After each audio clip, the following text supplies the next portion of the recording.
The beard's been in here messing with the camera again. I think I've got to let the beard know it's my camera, my studio. He needs to start asking for permission. Stop touching my stuff. I'm going to tell y'all right now, Zoe's on one right now. He is on one. He found out that Diesel and I had not one but 2 phone calls yesterday, and he is just in his field. Oh, wait. I thought they were texts. Now I'm finding out they're phone calls. We called each other. Wow. So there was actual interaction between the two. Whole ass conversations. I don't know if there's going to be. Hopefully there's not a run. Is the show over? I don't. If there's another trade involved, I'm out. I'm just letting you know that. Ladies and gentlemen, welcome in. The Rob Brown Show is on your radio. This is the Fan Upstate. Howdy, y'all. How's everybody except the Jets fans? I don't need to ask you. I know how you are. Not great. I have a lot to get into on today's radio broadcast. We got a new segment we're going to do at 10:30 that I'm looking forward to. We got to talk some college football, which I'm looking forward to. Nope. What do you mean, nope?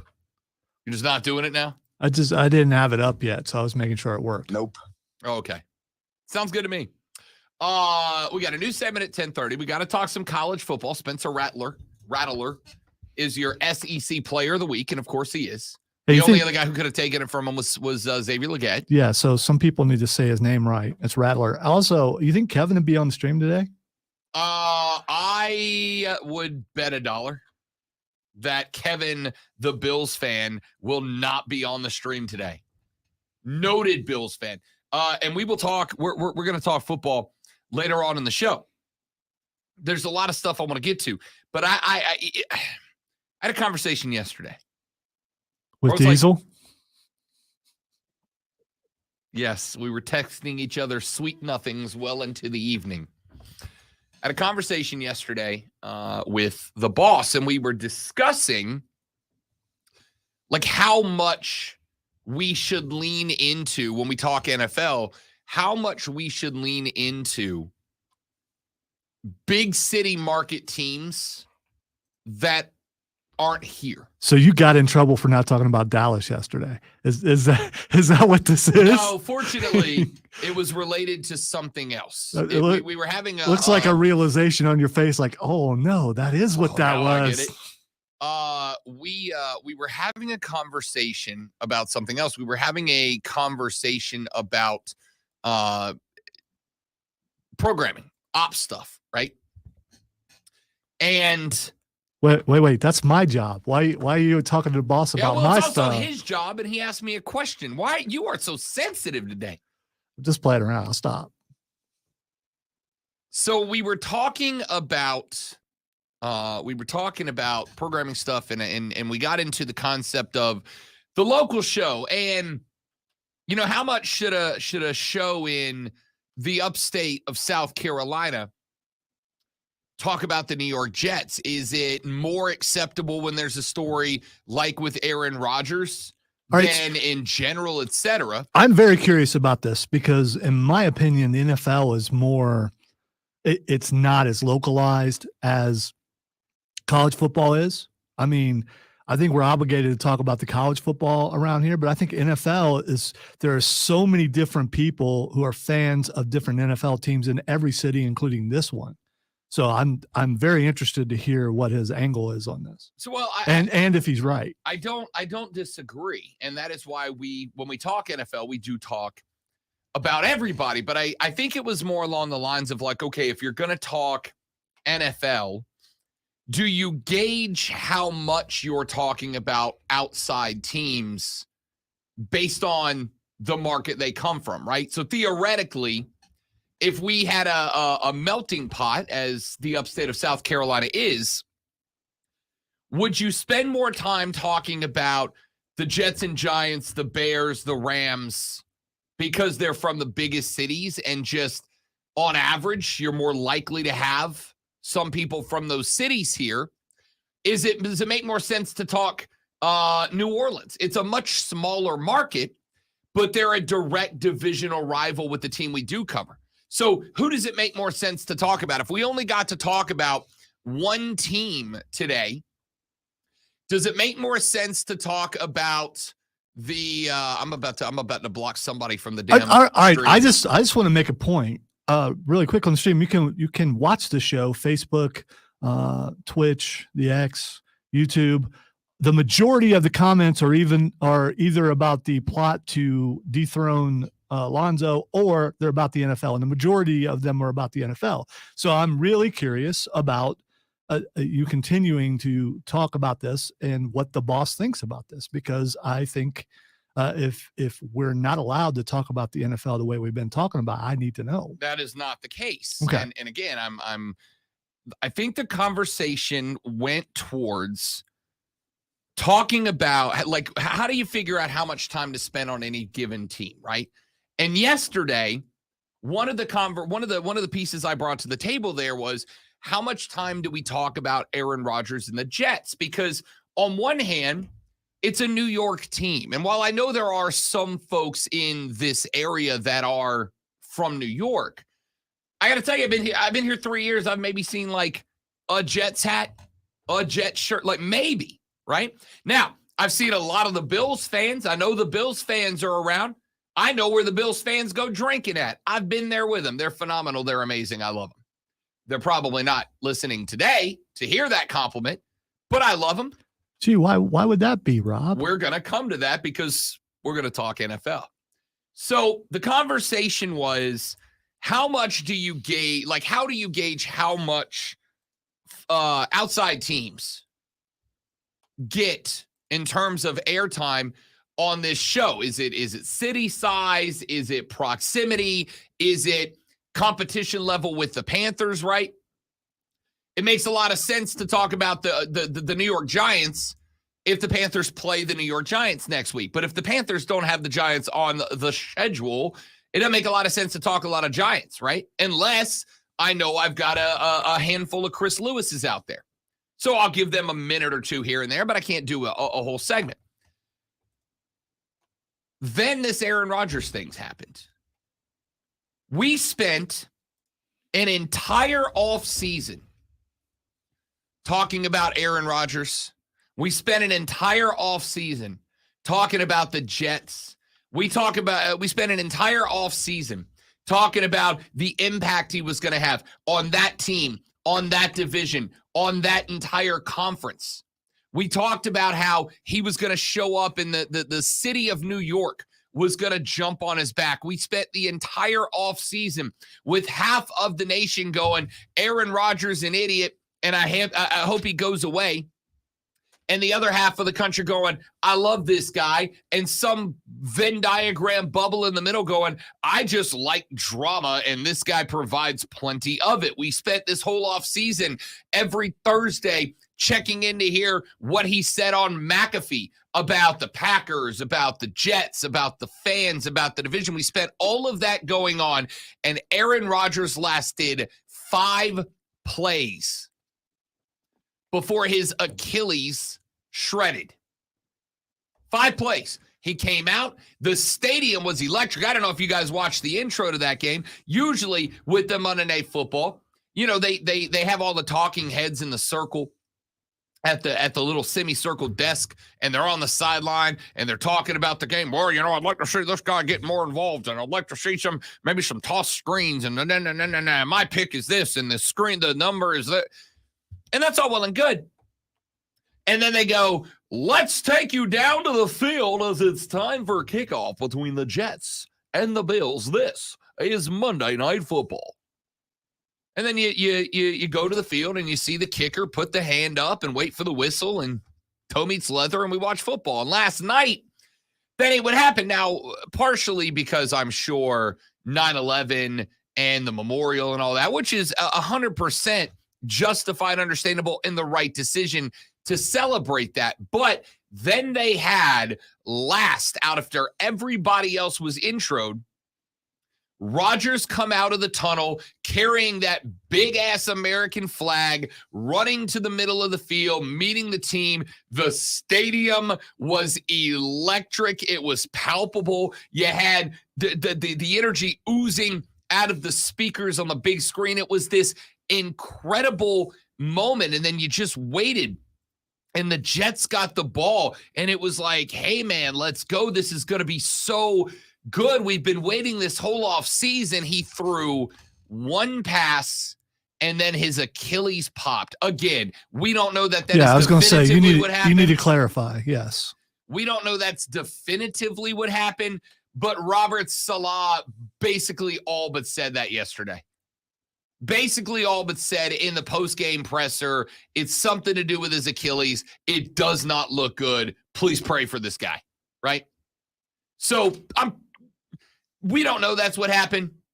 That's what happened. I'll walk it back if I need to, but I won't be shocked, all right? But, every time that something incredible happens in sports, we have those moments that we're all like, oh, my God, we got to witness that. We got to experience. That was something special that we got to witness, that we got to experience. It was this incredible moment. And sometimes you love it and sometimes you hate it, but you just watched something special. Things can only be special if there's an opposite side to the coin. Things can only be good if there are things that are bad. Things can only be special if there are things that are unfortunate. And last night was a reminder that sports has got a dark side. Sports has got a depressing side. Because here's the reality.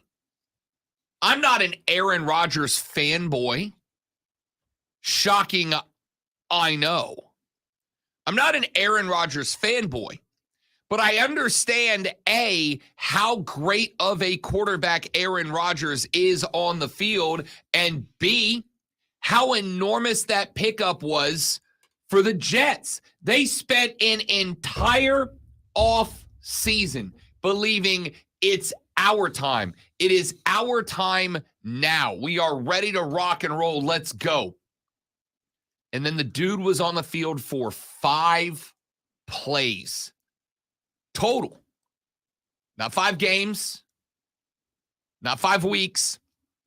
Dude was on the field for 5 plays. Man, that's it's tragic. Now, there still were, I think, some very cool things that came out of that game. How about Zach Wilson stepping in?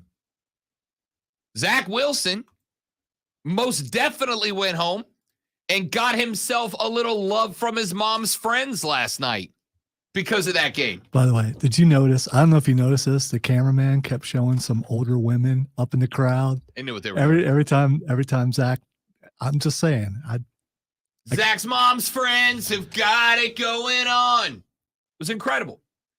How about your dude Garrett with the snag in the end zone last night? What an unbelievable catch that turned out to be the difference. And I will tell you, as somebody that had the Buffalo Bills -2.5, that was the single most entertaining game of week 1 for me. Oh, and by the way, Lonzo, you'll be happy to hear this. He's just Josh now. Josh in the bush. He's just Josh. 29 of 41, 236, 1 tutty, and 3 INTs, all to the same dude. I am shocked that I haven't seen the meme yet of him sinking back into the bushes, replacing Homer. Go make it right now. You'll go viral for sure. Oh, someone had to do that already. I mean, that game was entertaining as hell without Aaron Rodgers. But to go back to how this conversation began, I ended yesterday's workday. Well, office portion of the workday. I ended yesterday's office portion of the workday with a conversation with the big boss going, I think one of the most interesting things about this job for me is trying to get a grasp, trying to get an understanding of how much time I should spend on any given team that's not the ones we cover? How much time, and I got to do it for college and pro, how much time should I spend on USC? I should probably spend less time on Southern Cal than I do on FSU, right? I should spend more time on FSU. They play Clemson in 2 weeks, and they're pretty good. Which, by the way, a noon kickoff for that game, GTFO, dude. A noon kickoff? Are you kidding me? Yeah, for sure. You know why? Because Rob's got to work from noon until 4. And if that game was at 7:30, I'd be able to go cover that game. And I was very excited about going to cover that game. But nope. Instead, I'll get to watch it at noon from the Bro Cave. What a disappointment. On the 75-inch TV. What a disappointment. I'll be on the radio. Dude, you can do two things at once. glancing at You can do two things at once. I know you can. Yes, I'm going to go ahead and watch football while I do this show with you for the next 3 hours.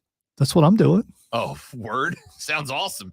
So the work portion, the office work portion of yesterday ended with a conversation about how do you decide how much time in a situation like this. The New York Jets and the Buffalo Bills are playing a game. How much time is reasonable tomorrow to dedicate to that game? A minute, a segment, an hour? There were 16 NFL games this weekend. How reasonable is it to dedicate 2 minutes or a segment or an hour to Jets Bills, and then this happens? All right, so I don't get that conversation because Monday Night Football is an exclusive thing. We've already talked about everything else that happened during the weekend on Monday. It's Tuesday. You talk about Monday Night Football. You know why? It's the only thing in sports that happened yesterday. There might have been baseball games, I guess, but it's the main thing that most people are watching. Why would you not talk about that on Tuesday? That doesn't make sense to me. So I think you do talk about Monday Night Football. But I guess to me, the thought was Monday Night Football, despite it being MNF, is no more important than Sunday Night Football or either of the Sunday afternoon games or any of the, 8 Sunday 1 p.m. games. Every NFL game that takes place in week 1 is as important as every other game. Dallas v. the Giants was just as important as Panthers-Falcons. Now, as we get deeper in the season, stuff will start to weed itself out, right?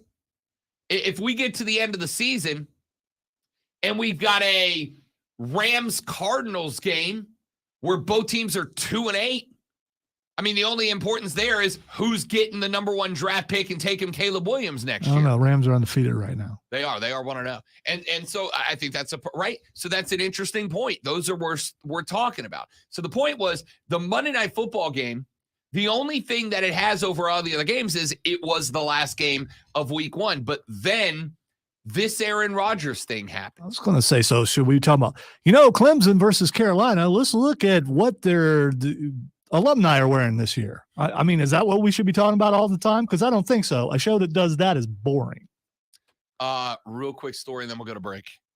About, 9 years ago, I was working down in the Florida Panhandle, and we were having a conversation kind of like this, and I was trying to come up with an example. I've carried this example with me for years because I loved it. I was trying to come up with an example, Lonzo, of like a ridiculous topic. There was another guy on my same station. I can talk crap now because I don't work there anymore. There was another guy on my station who did a show. Yeah, because I would never do that about somebody else on the station I work on. Correct. I mean, that's just a bad form. There was another guy on the station. I was doing the morning show. There was another guy who did the afternoon, and his show was not college football, Lonzo. It was SEC college football only. Only SEC at 4 hours every day. Only SEC college football. And I know there are some people that would lose their mind over that. I was not. And this good old boy, he'd sit right down in that chair right there and show you how it's done. Let me talk to you about Alabama football. It's June, dude. There ain't none. Nah, let me tell you right now. This dude was the dude, Lonzo, that I swear to you, from 99 days until college football began, his show every day was, it is 99 days until college football. Who's the greatest 99 to ever play college football? And I swear to you, he did that every day. It was who's the greatest number 99 in the history of college football. And the next day, who's the greatest number 98 in the history of college football. And the next day, who's the greatest number 97 in the history of college football. And the next day, you want to guess what the next day was? Who's the greatest? Person who lives in 96. Exactly. There's actually a town called 96. I know. It's an old Revolutionary War fort. I need to get there. There you go. I haven't been there yet. But that's what it was. And this guy made bank, and I didn't understand it, right? And so one day I was making fun of his show. And I said, I was talking about this and going, I don't understand how in June, what you're talking about with football when there's baseball and there's all these other sports going on. And I was making fun of his show one day.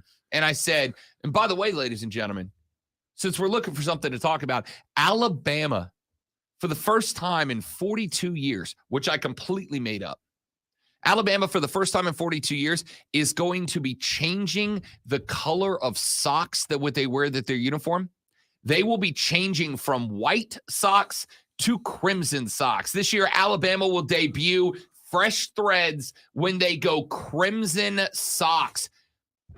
I got 9 phone calls from people who genuinely wanted to discuss the sock color of the Crimson Tide football team. So it was Disturbed. it was the hot dog of that station. I guess. It was unbelievable. Anyway, circle back around to the beginning of this. This Aaron Rodgers story is fascinating to me. Fascinating to me. Because in quite literally 4 minutes of football, the New York Jets went from the highest of highs. Our Savior hath arrived. We are now going to climb to the mountaintop of this sport. Or the hilltop. Just, whichever. Whichever you prefer.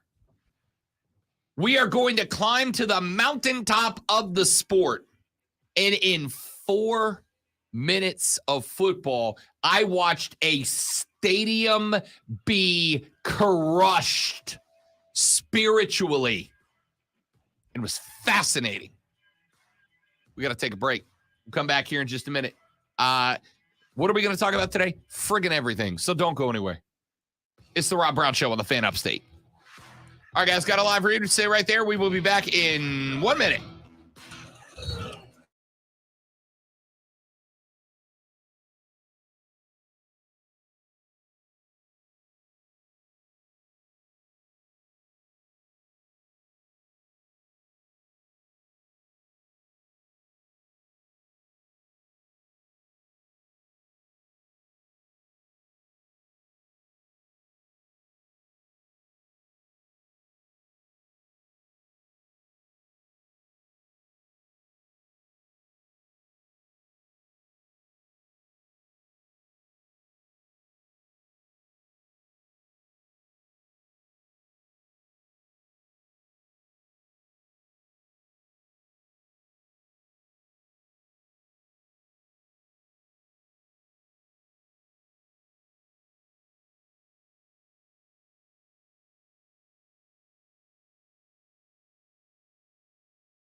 We work with an independent network of tax professionals who will share information with you to evaluate and process your claims. Terms and conditions apply. Ty is a paid spokesman. I'm Ty Burrell, actor and small business owner. You can trust innovation refunds with your small business's ERC claim. That's not how you spell growing. Type 1 security. How you spell growing? I guess you spell it that way if you don't. Well, I don't know. Maybe. But what? And yes, Rob did. He didn't quote Charlie Daniels, but he had that Charlie Daniels feel Yes, I to did. it. I did. Okay. All right. Okay. Sit right down in that chair right there and let me show you how it's done. Fire in the mountain, run, boys, run. I mean, I know the song. Maybe it's. Devils in the house to the rising sun. I'm very furious right now because my band learned how to play that while I've been gone. I'm infuriated. What do they do with the fiddle part? My lead guitar plays it Are you serious? Oh, and kills it. They sent me a video of it yesterday, and I was like, I am half blown away by how incredible you all are as musicians and half furious that you waited till I left to learn a song that I've been asking you to learn from the beginning. yeah, Stephen. That's how it works. So you get taken into the office, and they because of your dedicated service for so many years, we're going to allow you to go ahead and say you retire, even though we're really just going to let you go. That's how it works. It's all because Rob's letting his hair grow out. I am. Look Yeah. at it the other way. Yeah, I know. I know. Today it's very, It's good today. it's very surfer bro. It's good today. It is. I feel like it. I feel like it's like investment banker who doesn't care anymore. Well, you've worked in a bank, so you would know. Yeah. Did you see anybody like that in there? No. Okay.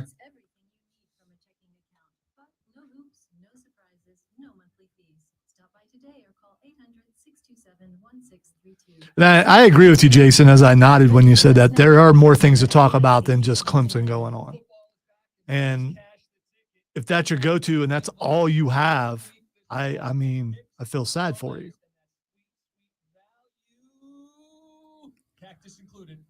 It could be the hair and beard show. It could. You're right.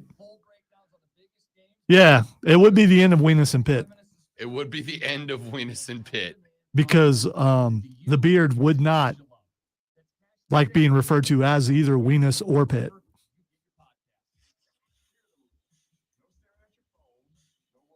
Listen, JD, if you got hair, you got to touch it all the time, dude. I mean, that's Do you just, know how cool you look when you can do this? do bald guys just do this all the time on their bald head? I don't know. Do they do that? It's like shining an apple. Really Okay. hope the boss isn't watching Yeah, right this is, now.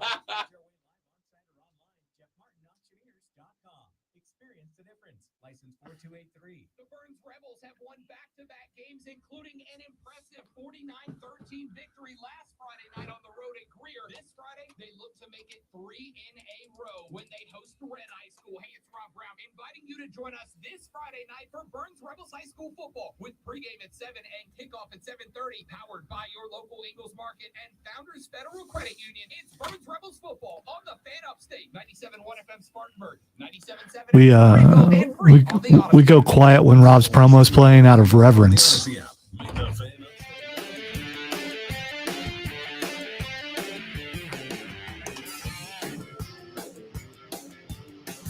Yeehaw! Soundboard. Welcome back, ladies and gentlemen. The Rob Brown Show's on the Do you radio. need yours up? I mean, 'cause, Not yet. I okay. will. All right. I will. You know. See, is there anything I want to play now? Nah, we're good right now. Okay. I mean, you know. Wait, yes, there is. Oh, I have to change my thing every time I plug it in. All right, never mind for now. Yeah. The moment is past. The moment is past. Lazy. You don't want to change your thing? Change your thing. All right, it's changed. Well, let's hear it. And it's still not playing. All right, I give up. I surrender. You might want to fix that before later. I Since you had surrender some things technology. planned. Yes, I do. Yes, Yeah. I do. Because coming up later on in the show, we got a new segment we're debuting at 10:30 called Overreaction or Make Sense. And basically, Lonzo is going to throw a handful of thoughts, takes, moments at me. And I am going to tell you if I had a perfect clip right there and everything. Just blew it. All right. Well, we get to figure that out later. Anyway, the call for NFL owners to change from turf to natural grass went through the roof last night. David Bakhtiari, who is not only potentially the most Star Wars sounding name in the NFL, but also a former teammate of Aaron Rodgers, last night popped off, and he was joined by a handful of other NFL players last night saying, hey, this injury does not happen on grass.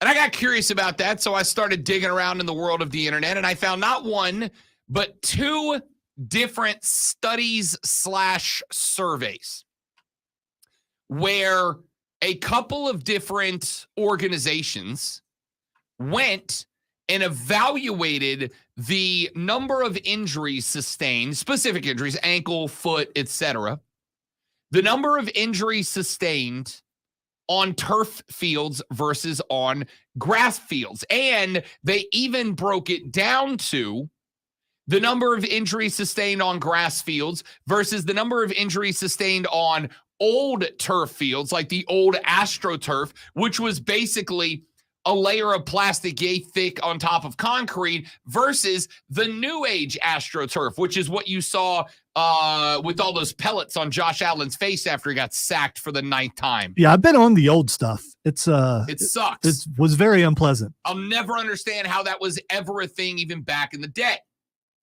Now, what this study found, these two studies found, was that injuries below the knee, ankle, foot, shin injuries absolutely happen at a higher rate on turf than they do on grass. And it is not a margin of error possibility. It is, according to, I want to say one of them was the Andrews Institute, actually, off the top of my head. So they found that there is an increased rate of potential injury playing on turf versus playing on natural grass. And the NFL players are very aware of this, and they started popping off last night, up to and including Bakhtiari, who tweeted straight at the NFL and said, hey, explain to us how it is that you are giving soccer preferential treatment in your stadium. And the reason he brought that up is in 2026, the World Cup will be hosted in the United States of America. And the host cities in America are predominantly NFL stadiums, and they kind of have to be, right? Atlanta, Boston, which is Foxborough, Dallas, Houston, Kansas City, LA, Miami, New York, New Jersey, Philly, San Francisco, Seattle. All NFL stadiums will be hosting World Cup games, and they have to. You want to get as many fans in there from around the globe coming to the U.S. to celebrate as you can.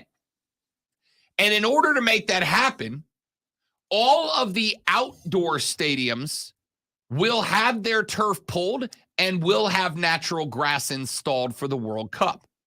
Now, I believe that and I could be wrong about this, I believe that the indoor stadiums will still have their turf down, but they are working towards a more natural synthetic turf. And that's really interesting. It's interesting because of that exact situation. You have got, on the surface, a handful of outside stadiums like MetLife in New Jersey, where the Giants and the Jets play. That's an outdoor stadium that has synthetic turf on it. And there's a few of them.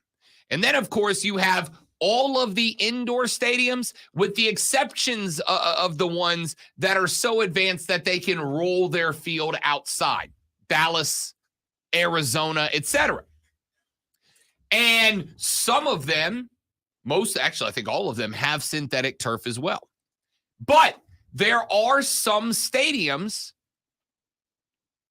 that, as far as I'm aware, we have not developed grass technology enough that we can grow grass inside yet. At least not to the standard of an NFL field. New Orleans is one of them. And then, of course, you have the outdoor stadiums like Bank of America Stadium, an outdoor stadium, synthetic turf. So you got a renewed call of NFL players saying, wait a minute. You can pull the turf and put down grass for a 2-week soccer tournament, but you can't pull the turf and put down grass for us, for the guys who play 8 games or 7 games or 9 games of per year in your stadium. And it's just a big controversy. And I wonder if, now that it's happened, let's think about this. A lot of the ongoing discussions in the NFL, shots to the head, targeting, helmet-to-helmet contact, etc., a lot of those things don't get really moved on until it happens to whom? A quarterback. Because quarterbacks are the moneymakers in the NFL. So the New York Jets had this year 5 primetime games on the schedule. 5 primetime games on the schedule. They will now play 98% of their 5 primetime games with Zach Wilson as their starting quarterback, not Aaron Rodgers. They can flex, though, out of that, right? They can't. Because the flex scheduling doesn't kick in until like week 14 or 15. Ah. Monday night football games cannot be moved. You can move the Sunday night games at the very tail end of the year, but Sunday night games cannot be moved until like week, I think 14 or 13, something like that. So no, we are now stuck with the Zach Wilson-led New York Jets in 5 primetime games. So I wonder now that a quarterback has gone down. I wonder if, now that a quarterback has been banged up by synthetic turf in an outdoor stadium, if that is what it's going to take to move. Now, we already got a text that said, Rob, why are they not going to grass anyway? Well, I can't answer for every stadium, but yes, I can. The answer is very simple. Money. Exactly right. Money. The reason why is because BOA and these other venues are not just football stadiums. They are also concert venues. They are also festival venues. They do a lot of other stuff. And the reality is, let's say you got a Panthers game on the field at BOA on a Sunday. And on Saturday night, Tay-Tay is coming through. And Taylor's doing a 2-night stop in Charlotte on Friday and Saturday. And they're expecting 88,000 people. 88,000 screaming Swiftomaniacs, brother, to pile into BOA. And they do. Well, about 8,000 of those are going to be where? On the field. And then you include the semi-trucks that got to haul in the stage, the tens of tons worth of equipment that make up her stage and backdrop, the countless personnel that have to go in there to set up lights and speakers and audio systems and yada, yada, yada. You got all this stuff going on. That grass field will be destroyed by the time the Panthers kick off on Sunday. And so it basically leaves a guy like David Tepper with 2 options. Option A, I do not bring 190,000 screaming Swiftomaniacs into my stadium and get revenue from all of them so that my football team has a good surface to play on for 3 hours on Sunday, which is going to bring me 75,000 people. Or I do that and my football team's just got to suck it up and play 8 games on grass. Now, it's very easy from us on the outside looking in to go, that's not even a question, my dudes. That's not even a thought. I didn't have to think about that. I want my football players protected. That's a major investment. But here's the reality. 2 Taylor Swift shows are going to equate to 3 Carolina Panthers games in terms of merch sales and revenue and brewski. Well, not brewski sales because 90% of the people in that stadium are 15. But in terms of concessions and all that, it's very simple. And keep in mind, and I know I've said this and I get some heat. I don't care. You don't get to be a billionaire by caring about what other people think or feel. You don't. You cannot be a billionaire if you care about how you make other people feel or if you hurt them. It's not possible. Yeah, I guess it is possible. If your parents were billionaires and they give it to you, then maybe you can do it. But you don't stay a billionaire by caring how people feel. So David Bakhtiari, unfortunately, had a wonderful argument made for him last night. Hey, Jets, if you had grass down, maybe this still happens. But this is an injury that a lot of orthopedic folk were on Twitter last night going, if that's on grass, that doesn't happen. If that's on grass, he doesn't have that injury. Aaron Rodgers plays last night. We got ourselves a football game on our hands. We ended up having a football game on our hands anyway, but you get it. So now that this has happened, now that this has gone down the way it's gone down, if you are wondering, well, will they do anything to change now? The answer is no. No, they will not. They will not, because I can almost, in fact, let's see.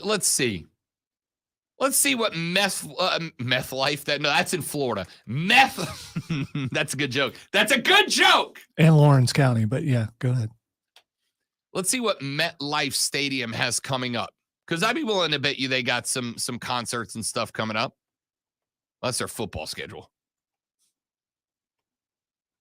I can only find their football schedule, but I promise you there's some big concerts going down in MetLife in the near future. And if you ask the owners of the Jets and the Giants, what would you rather have? Grass on your football field, a football field which, by the way, sees twice as many home games as any other stadium in the NFL because the Jets and the Giants share it. Or would you rather be able to cram 85,000 Swiftomaniacs into that stadium? I don't know. What do you think? All right. 844-326-3663, 844-FANFONE. Text us on the carpros.com text line 71307, 71307. We're going to take a real short break. We'll come back, wrap up hour number 1. Big news out of the NBA from yesterday, or at least it is to me. Coming up in hour number 2, ask you the question. What if the Pac-12, who is having a wonderful 2023 season, what if the Pac-12 had their 2023 season back in, say, 2014, 2015? Would the world of college football be different today? The answer, friends, is yeah, it would. And I'll tell you how, coming up to top off the next hour, the Rob Brown Show rolls on. This is the Fan Upstate, y'all.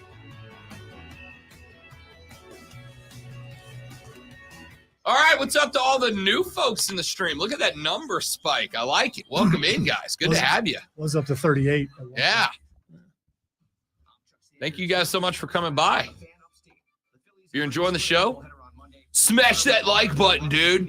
Make sure you hit the bell so you get notification. I don't know how all that works.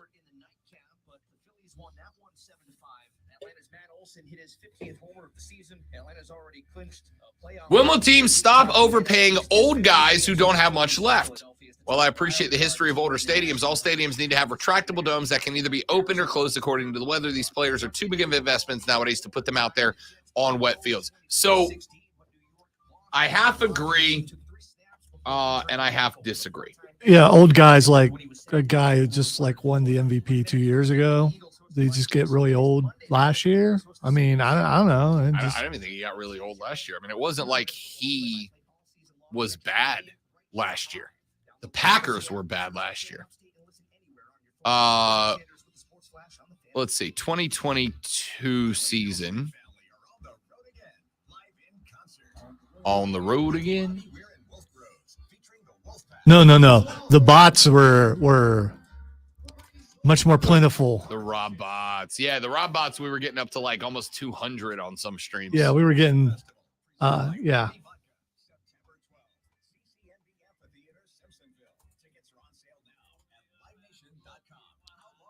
It's all on the Fan Upstate Facebook page. Sure is. All right, 2022. Rodgers went 350 of 542 for a 65% completion percentage, threw for 3,700 yards, 26 touchdowns, 12 picks, was sacked 32 times, and had a season QBR of 91, which was higher than he had in 2020, 19, 18, 17, 16, 15, 14, 13. Yeah. He was not bad last year.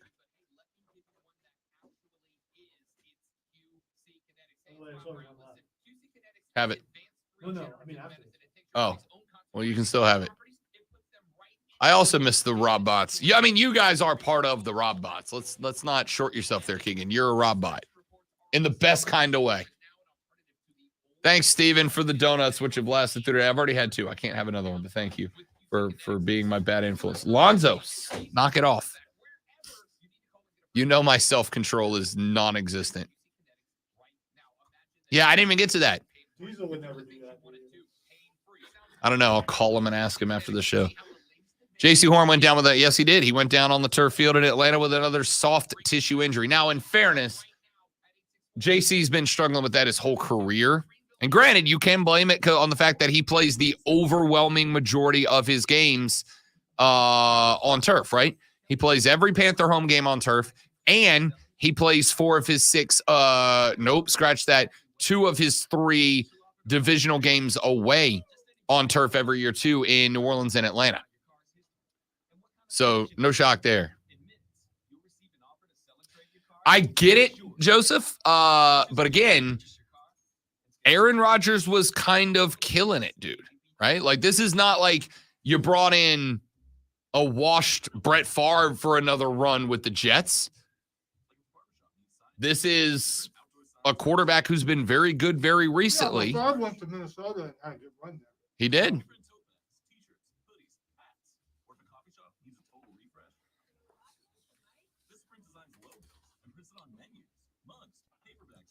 Hey, let's go down after the show and ask the boss if he would take us individually for a ride in his convertible, just so our hair can fly. How about we let him, if we can borrow the convertible? Ooh, then we get, yeah. I dare you to ask him.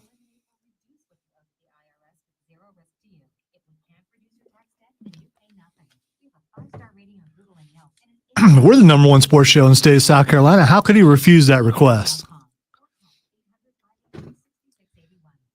Look at the views pumping up, kids. Welcome in. It might be bots.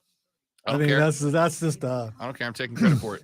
We would like to thank the return of the Robots.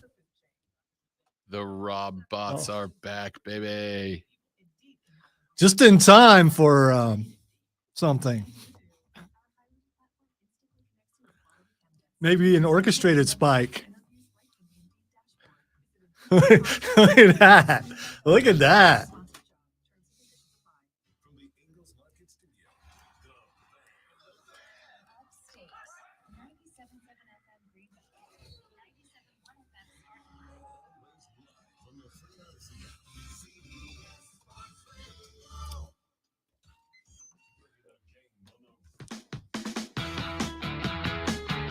All right, a couple of different texts and tweets and X's and posts and threads and whatever else you want to call them that have come in. Texter said, Rob, Santiago Bernabeu, which is Real Madrid's stadium, that's in España, just revamped and grew their grass indoors under the surface on which it lays. They used artificial lighting indoors and able to make that happen. And again, I would like to think that that is a realistic possibility. Again, I have to think that we have. Did they bring in like cannabis guys who knows how to grow things under artificial Honestly, light. yes. I mean, Why maybe that's what wouldn't they you? did. I'm just, Why wouldn't you go get I've seen that on movies and things, so I'm guessing it's a thing. 100%?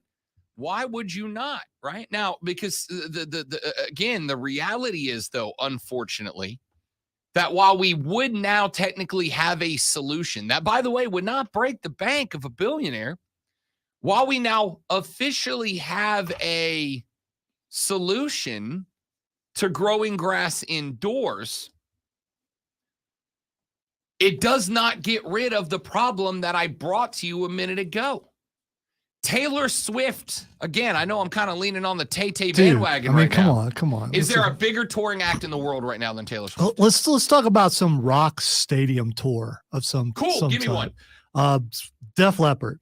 Is turning Tay-Tay numbers? 3 nights of 100,000 people back to back to back? All right, a combination of Def Leppard and Aerosmith and a couple other bands. See, now you are really defending Taylor Swift. You just got offended Hey, because I'm a Swiftie. I'll admit it. I don't care. Are you willing to pay that kind of money to go see? I clearly am not, as Yeah. I clearly did not. But it don't make me not a Swiftie. So, let's use Tay-Tay. Maybe you should have talked to Roy. That's all I'm saying. After what we heard I yesterday, swear if he had tickets and did hand them out, fist fight in the parking lot. Roy. tickets to Wembley. Think about it. If you can do that, That's pretty dope. So let's go with Tay-Tay, the largest musical touring act in America right now. Tay-Tay can announce, she did this in New Orleans, right? In New Orleans. Tay-Tay announced a pair of shows. Surprise, they were not on the original tour list. Announced a pair of shows in the Superdome in New Orleans, Louisiana. That's a stadium that holds 70,000. When you go concert venue, when you open up the field, it gets to like 85. She announced, top of my head, I could be wrong, but I think she announced 3 shows. You know how long it took for those 3 shows at 85,000 tickets a pop to sell out? About 15 minutes. About 15 minutes it took for them to sell out. So, literally, we are talking about growing grass. I love this. So, the reality here is, even if the Saints said, yeah, you know what? We'll update the Super Bowl. The Superdome. We'll update the dome. We'll bring in the fancy lights. We'll get that Matt Riddle looking fella from down the street to come down. Tell us exactly what we need to grow grass, bro, inside. And we'll do it. Oh, wait a minute. No, we can't. No, we can't. Because Tay-Tay, over the next 3 nights, is about to pack north of 220,000 fans, all of whom are paying a lot of money, into the stadium. And if Tay-Tay rolls up in here and 80,000 screaming Swiftomaniacs destroy the field, what are we going to do? Right? What are we going to do? What's more embarrassing than Aaron Rodgers going down on turf? The press release on a Sunday morning that says, this Sunday's Saints-Panthers game has been delayed until Tuesday as a result of unplayable field conditions due to the Taylor Swift concerts. So if you're the owner of those venues, which are 90% of the time the owners of the football team, and I told you, you can make a profit off of 220,000 screaming Swiftomaniacs in your stadium over 3 nights, or you can make 19 football players happy. Which one of those cats are you going to roll with? I think you know, because I do. That's why we ain't made this move yet. Texture says, plot twist, Tom Brady comes out of retirement and signs with the Jets and wins of him in that jersey. It would It's just, kill me. I would die laughing, especially after he spent this weekend in New England ringing the bell. Incredible. Texture said, I get the grass, Rob, but what color socks would go best with them? See, that's a callback, and I like that, Texter. I do.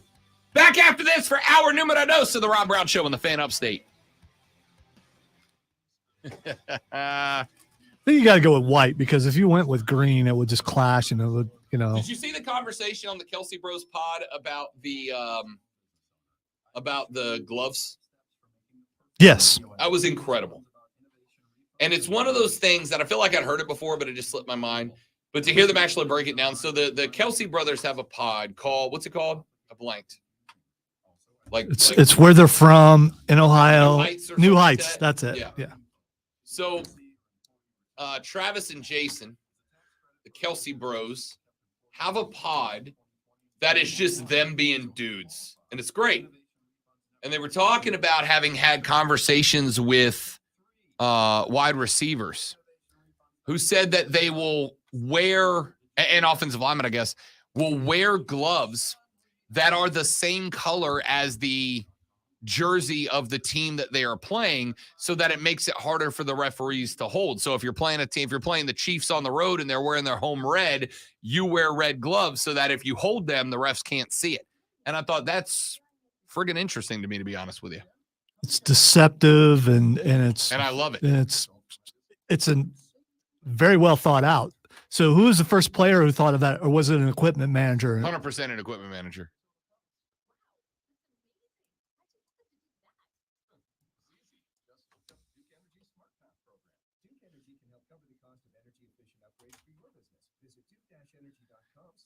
You need to calm down. Oh, I got to fix this. All right. Yeah, I'm not playing anything yet. No, I put you in queue so you can hear if it worked or not. All right, this needs to be on USB and loud. So you heard that. I don't know. I kind of heard it over there, I thought. Well, wait. Diesel had the Q speaker down. Okay. All right. Okay, so why? File settings. Playback audio device. USB audio. Why are you going Mojo Jojo over there? Now I push the button and now it will play for me. Know your role and shut your mouth. You got it to work, and what a perfect one. Nailed it. All right, boys, girls, ladies, gentlemen, we're ready. I don't know what we're ready for, but we're ready. Trey, I'm going to tell you this right now, big fella. If the lady friend came to me and said, do you want to go see Tay-Tay? I got us tickets. I'd go. Why not? I'd go. I don't care if it's during football season. Scratch that. It would depend on what game I'm missing for it. Okay? Depends on what game I'm missing for it. Oh, no, it wasn't on the air. Can I get that off the stream? You said, I don't care if it's football season. Cool. So did you. So let's go. Wow, and I saw the wheels turning and saw you waiting for me That's to why I do said, that. say what? Never mind. Playing 7D chess out here, boys.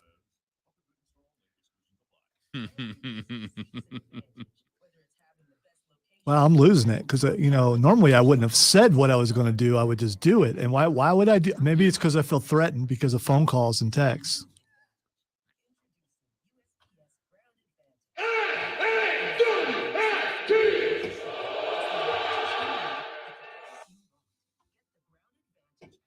Oh, I love it.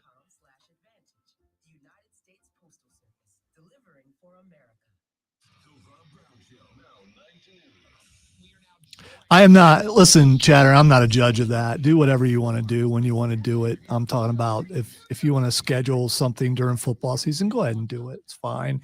There's a DVR, and most DVRs will record multiple things at one time, and you can go back and you can be like a coach and you can sit in front of it. And you can advance, you can rewind, and it becomes work, but that's what we do. So I've decided my next big purchase is going to be a if you keep looking at your hands where you figure it out. Because I'm trying to figure out how to describe it. It's a device you plug into your TV, and instead of using your remote forward, backwards, rewind, fast forward, it's effectively got a dial and a play. So it's like what coaches use. Exactly. Yeah. And so they make a version that you can, I want to say it's a USB that you just plug into your computer, and that way you don't have to use remote. You can watch. So I'm going to do that to start watching game film. Oh, that'd be cool. Yeah. That would. QC in the first break.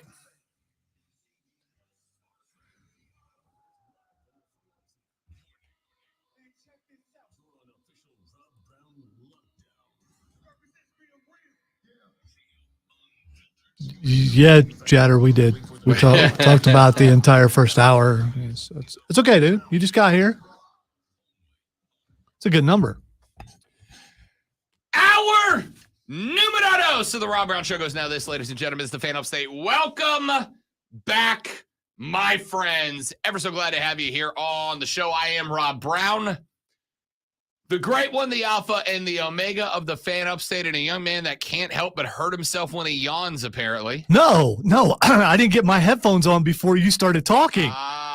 These are like noise canceling. So, and it's required work material. Literally, for working with my me. left ear hurts now, but that's okay. It's my fault for not paying attention. You know better. I was still talking to the stream, and I should have realized, it was time to put the headphones on. I mean, the only segment louder than the intro to segment number 2 is the intro to segment number 3. You knew it was coming.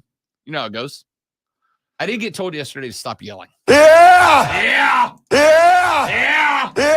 Hour number 2 of the show is underway. ladies and gentlemen. Wait. Listen, I know you told to stop the yelling, but that's just how you talk. You cannot do the half. Yeah! There you go. You got to put something in that, man. You got to. We got people doing that now who don't even watch wrestling. So Yep. The fiance got home yesterday, and I was in the back room. I was in the bro cave. And I don't remember what I asked her, but she has, and this is the most recent time, but she has started hitting me with a couple of yas here and there. Just every now and then I'll hear from the other side of the house, yeah. Yeah. she scares you half to death when she does it, doesn't she? Well, because, no, quite the opposite, because I know if she's doing it, she's in a good mood. No, I mean jump scare. Oh, if you don't know it's coming. Oh, that sounds like a challenge. It doesn't. And you Okay. should stop now and never do that again, ever. All right, I want to get away from the NFL stuff for just a couple of minutes, and we'll come back to it. But I have another question that I would like to ask, and I would like to ask this question to you, college football fans. You have been waiting for your time to shine. You have been waiting for your moment in the sun on today's show. And here, my friends, it is. Let's talk. Oh, Heather. Let's talk about the Pac-12 for just a minute, shall we?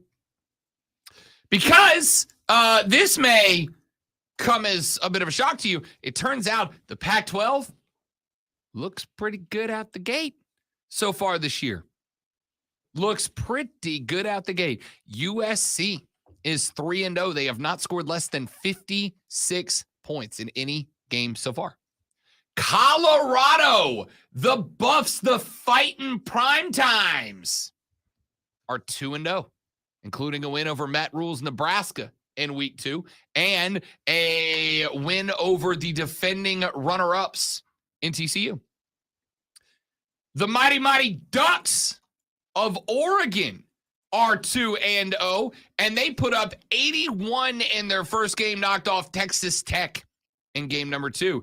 The Oregon State Beavers, y'all, are 2-0. They dumped 42 on San Jose State, and DJ had himself another big day in week 2 against UC Davis.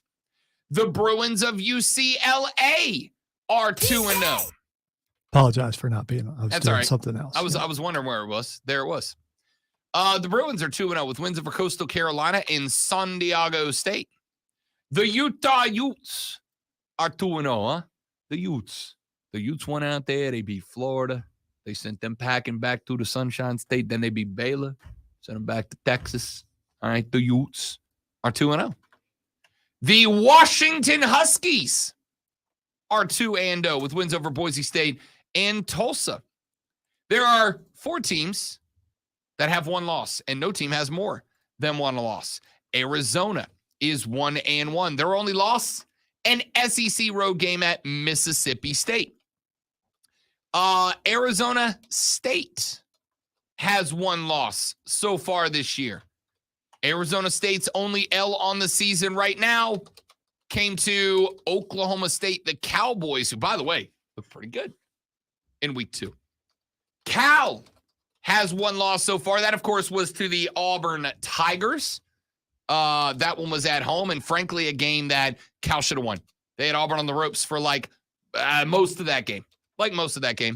And then Stanford is 1-1. And of course, Stanford's only loss came to also out of the Pac-12, USC. Now, I am not going to, ladies and gentlemen, get into what I think is, as of right now, a subjective and unquantifiable debate of, well, the SEC is better than the Pac-12. No, bro, the Pac-12 is better than I got to have a fake voice for the Pac-12ers too. I can't just do it for the SEC. Well, yeah, it has to be Surfer Bro. Yeah. And you got the hair for it today. The SEC is better than the Pac-12. Bro, no. Like, the Pac-12 is like totally better than the SEC, dude.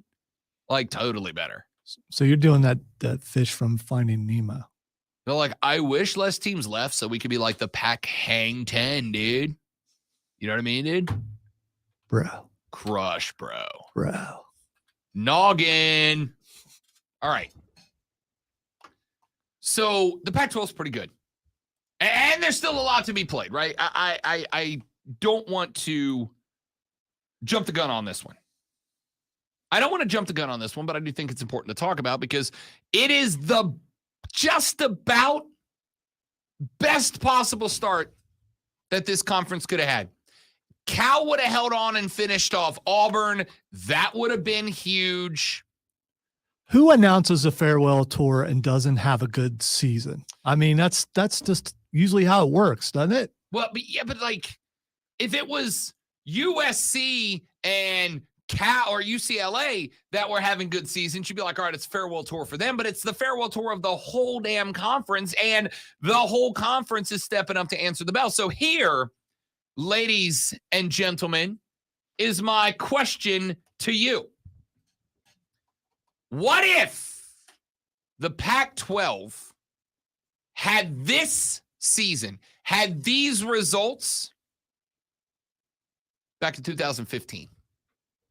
What if they did this back in 2015? Now, again, we're a long way off from the end of the year, right?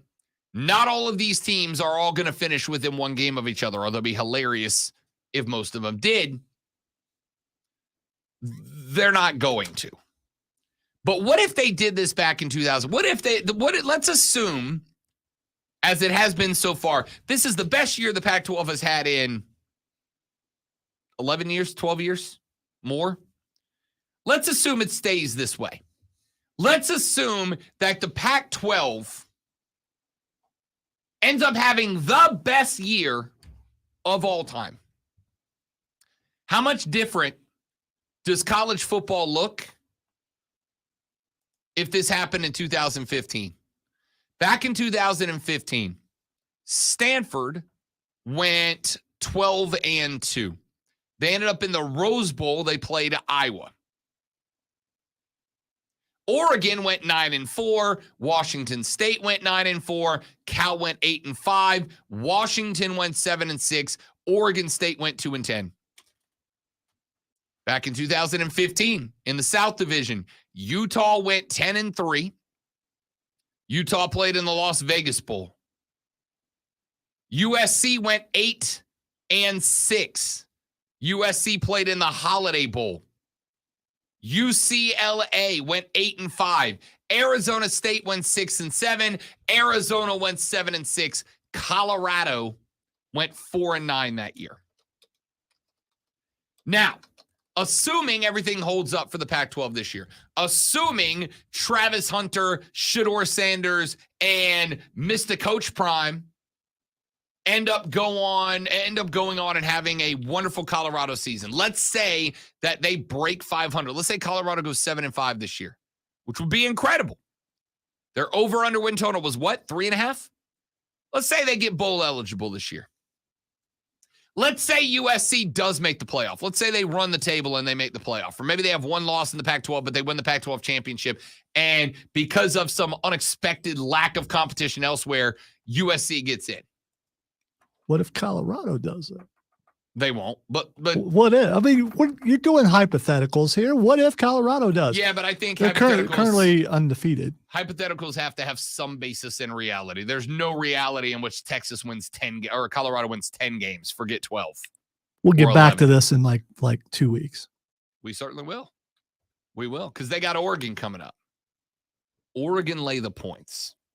But we'll get back to that. But let's say Oregon. Let's say Oregon goes 10-2. What about Oregon State? Let's say Oregon State goes 10-2. Let's say UCLA goes 9-3, 10-2. I hate when I'm just like, Well, you were so caught up in the Mr. Coach Prime stuff. yeah, I had the wrong screen up. I get it. I quit. So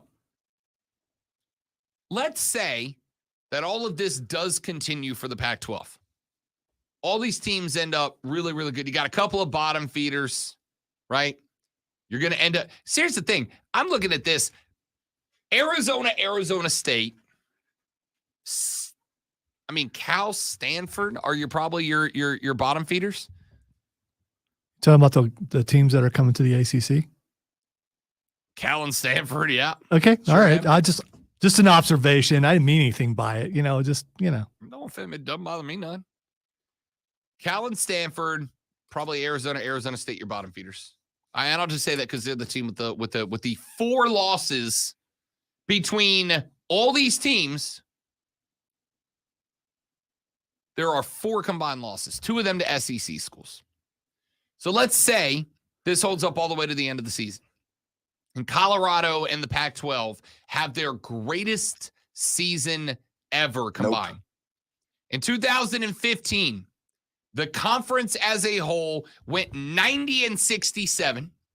They had a 57.3% win percentage. That was 3rd out of the 12 major conferences. They had a strength of schedule that was ranked 2nd from the bottom that year.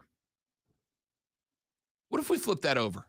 What if we made 2023, took all those records from 23, and then we put them into the 2015 year? How much different? As of right now, the Pac-12 is 21-4. That is an 84% completion percentage. Their strength of schedule is towards the top of the Power Fives because of how good right now, and it's going to continue to get there. But because of how good the Pac-12 is, they have one of the better overall. Oh, and by the way, just in case you're paying attention, they have 8 of their 12 teams, 8 ranked inside the AP top 25. Colorado, Oregon, Oregon State, USC, UCLA, Utah, Washington, and Washington State all ranked in the AP top 25. What if that holds? What if that holds? What if we get to the end of the year and the Pac-12 has 8 ranked teams? If we put that in 2015, the Big 12 would be the conference going away, not the Pac-12, right? And here's what I'm saying. What I'm concerned about. Even if this was next year, how many of those teams would be in the playoff? Honestly, probably at least 4 of them, maybe 5, right? Probably 4. They would probably own a third of the playoff bracket. Now, this can't hold. Oregon's got to play Oregon State. We know that. We've still got round robin between the California teams. We know that. You got Oregon, Oregon State. You got USC, UCLA. Better. I'm getting closer. You gave me a second chance there. Better. You did. You got Washington State got to play. So some of those teams are going to drop off. But let's say they all lose maybe 2 and they're all right inside the top 25, maybe like 27, 28, 29. Here's what I'm interested by. The SEC has been the best conference in college football for a decade. Maybe since like the 2013 era. Debatable, But let's say a decade. Okay. I mean, what makes you the best? Winning the championship, or having more teams vying for it? We're just going to go with the subjective definition of eye testing it top to bottom. The SEC has been the best conference in college football for a while. I don't know that that's true this year. The ACC has an overall winning record against the SEC right now. The SEC does have a winning 2-0 record against the Pac-12 straight up, but the Pac-12 has 8 ranked teams right now. So I think the ACC, the Pac-12, and the SEC, you could make a very good argument for why any of the three are currently the best conference football. Now, I think Clemson's falling off has probably dinged the ACC's argument, but Florida State busting up LSU helped it a little bit, right? Whatever, we can put all that aside. Here's what I'm interested in. If the success of the Pac-12 this year was transferred to the 2015 season, do you think that at that point in time, the powers that be in collegiate football would have gone, this Pac-12's got a little something coming up, man. Pac-12's got a little something for us. There's some entertaining ball out there. We got 8 teams that are ranked. We got through 2 weeks, 4 total losses across the entire damn conference right now. I mean, there is something to be said for that, right? And I wonder if all of those fat TV contracts that got handed out, right? If all those big contracts that got handed out at the point in time when the SEC was king, when the Big 12 saw Texas and Oklahoma being around for a very long time because they had all that money coming in with the Longhorn Network and all these other deals ESPN was flopping in there. I feel like the Pac-12, that was around the time the Pac-12 kind of started falling off a little bit, right? Kind of falling off a little bit.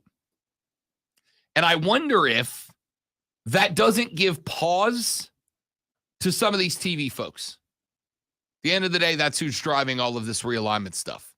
I wonder if it doesn't give pause to the TV folks when they go, what if we get this wrong? What if we pump up a Big 12 conference?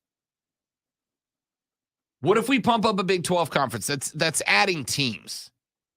They're adding Colorado, etc. Arizona State, Utah State. What if we pump them up and in 2 or 3 or 4 years, we have the same situation happen where that conference isn't good anymore, like happened to the Pac-12, except for they've turned it around. Like happened to the SEC or to the ACC a number of years ago, kind of right at the end of the Florida State climb and the beginning of the Clemson one. There was a while there where I really thought the ACC was probably the best conference of football, or at least the most dramatic. And then the air came out of that balloon. Are we not kind of predestining? I don't know if that's a word. I'm sticking with it. Are we not kind of creating a situation where we are not going to allow football to evolve naturally, cyclically? It kind of feels like we're forcing, if you are fortunate enough to be in the SEC, if you are fortunate enough to be in the Big 10, and then maybe, you're fortunate enough to get into the Big 12 or be in the Big 12. Maybe. Then you'll be fortunate enough to have a place at the table down the line. And if you're not, screw you, you're done. I don't know. I wonder if we took the 2023 Pac-12 success, kicked it back to 2015, allowed the success. And again, I know it's early. Stop texting me. Rob, it's only 3. Yes, I know. I'm saying theoretically, if the Pac-12 does have this good of a year,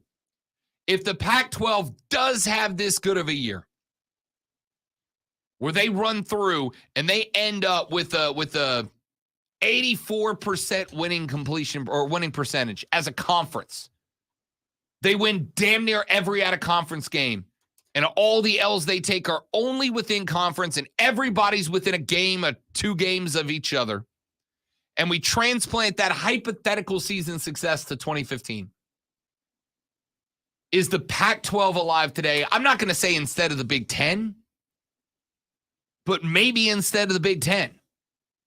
Is the Pac-12 alive today instead of the Big 12 being the EEC, the everybody else conference? I kind of have to think so, right? Because you got carried there for a while by the Bush Leinart Young days, or the Bush Leinart, what was the other kid that played running back at Lendale White days at USC. And then after that USC team fell off a little bit, the Pac-12 didn't really have anybody. You had Andrew Luck at Stanford for a little while. You didn't really have that team that jumped up. You had one good year with Oregon. That year they beat Florida State in the playoffs. What was that, 20, whatever year that was? My memory sucks. I'm old. What do you want? But if the Pac-12 had a successful year in 2015, I suspect the Pac-12 maybe would have taken the spot that the Big Ten is in now, and all of college football looks entirely different than it does today. Because I'm going to tell you, outside of Michigan and Ohio State, there's not a damn thing about the Big Ten, to me, that jumps off the page as can't miss football. I mean, Penn State on their best day. Penn State on their best day. And that's only because of the whiteout stuff. Because Happy Valley looks great on TV. Rutgers, Maryland, Michigan State, Penn State, Indiana, Minnesota, Iowa, Illinois. Yeah, Iowa State. Can't wait for that. Can't wait for the Cy-Hawk Bowl for the 7 combined points we're getting. All right. So Iowa is an underrated team. They're going to do really well this year. And I don't understand why you're putting them down. I'm putting the whole Big Ten down. I'm riding that convertible, dude. You're just messing it up. You're out of the convertible, Rob. I'm asking you to think about a hypothetical. I'm curious as to, I thought about this last night when we were, I'm skimming around the internet. I'm looking at people talk about how incredible the Pac-12 looks and agreeing with them to some degree. And I'm going, this is interesting. If they did this back in 2015, if they had this hot of a season, if it stays, and it might not, maybe it all falls apart. The center cannot hold. If it all falls apart, but if it doesn't all fall apart, do we have the SEC versus the Pac-12 in the bidding war for expansion moving forward? And the Big Ten is where the Big 12 is now, just kind of left in the background to figure it out? I don't know. All right, we got to take a break. When we come back, Lonzo and I welcome a new segment to the show. It is called Overreaction or Make Sense. Basically, I stole this from the baseball show, but Mario's not here, so screw him. I'm going to do what I want.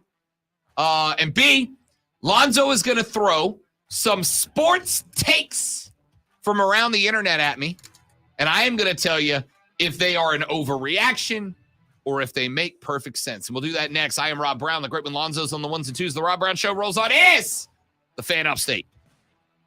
QC. All right, guys, I've got a live read right here. Stay right there. We will be right back.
Sounds horrible.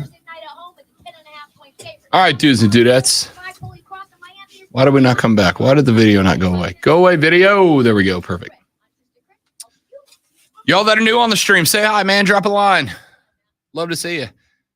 The Aaron Rodgers farewell tour. The Aaron Rodgers farewell tour is over. We're for the ones who pay attention to every little detail. The ones who fuss, tinker, and sweat the small stuff.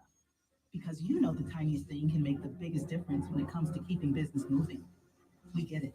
We're the same way, offering access to product experts to help you quickly and easily find what you need. So whatever your industry, you know you're always getting professional grade products. Call, click Grainger.com, or just stop by. Grainger, for the ones who get it done. Our communities are filled with wonderful people who make living here great.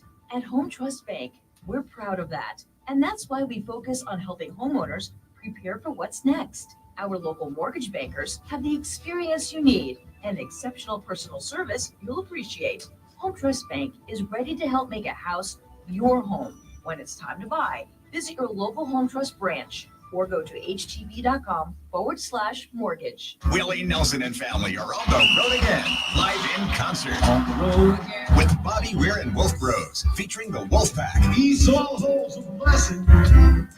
Brother Esau hurt. And Particle Kid. The 2023 Outlaw Music Festival, presented by Wheatley Vodka, September 12th, CCNB Amphitheater, Simpsonville. Tickets are on sale now at livenation.com. Outlaw Music Festival, produced by Live Nation. What's up, everybody? I'm Danny Parker. Yeah, no, I don't think Rodgers is coming back at all. We're still waiting on the results, obviously. When you say coming back at all, do you mean period ever? Yeah. Yeah, I don't see you coming back from that injury 40s. at his age, right? New episodes of First and Pod available when you wake up every Monday and Friday morning throughout the football season in the Odyssey app or wherever you get your podcasts. Sponsored by Jeff Martin Auctioneers. Jeff Martin Auctioneers is hosting the East Coast Public Auction in Pelzer. Well, I haven't finished it yet, obviously, but I just saw the big return on SmackDown. Hooray. There was a big return on SmackDown. I didn't watch SmackDown. Yes, there was. Big return. Who was it? Nia Jax. I thought that was on Oh, maybe it was Raw. No, Raw. it was Raw. You're right. It was Yeah. Raw, which I also have not watched. I watched yet. part of Raw this morning, but yeah, I saw that. They needed someone. I know they need someone to match her because there is nobody. Raquel disagree, Rodriguez is not. Nia Jax ain't it. It's more to put her over than it is to. I mean, not Jax, but Mommy to put her over more.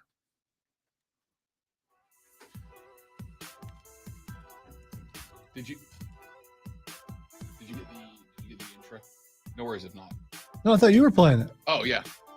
All right, ladies and gentlemen, we are going to. Yeah, no. I could have communicated, Lonzo, but I only do that with Diesel. Yeah, obviously. And Taking your joke from you. And you never sent it because you were still putting it together in the office, and you never sent it to me. I put it in the folder. That's all right. We got it. We're good. We nailed it. Thought the whole point was so you could play it. I can bring it up and play it if you want it. No, I got it now. This thing better be good after all the arguing we're doing right now. I mean, maybe. I guess we're about to find out. Ladies and gentlemen, Lonzo and I do things. Lonzo do things, yes. Mongo nothing but game with pawn and game. I can't even get the damn quote right.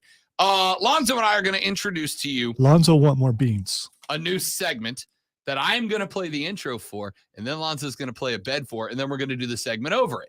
It is called Overreaction or Makes Sense, where Lonzo is going to hit me with a number of different sports takes. Some of them are going to be hot takes that I will say, hey, you need to calm down.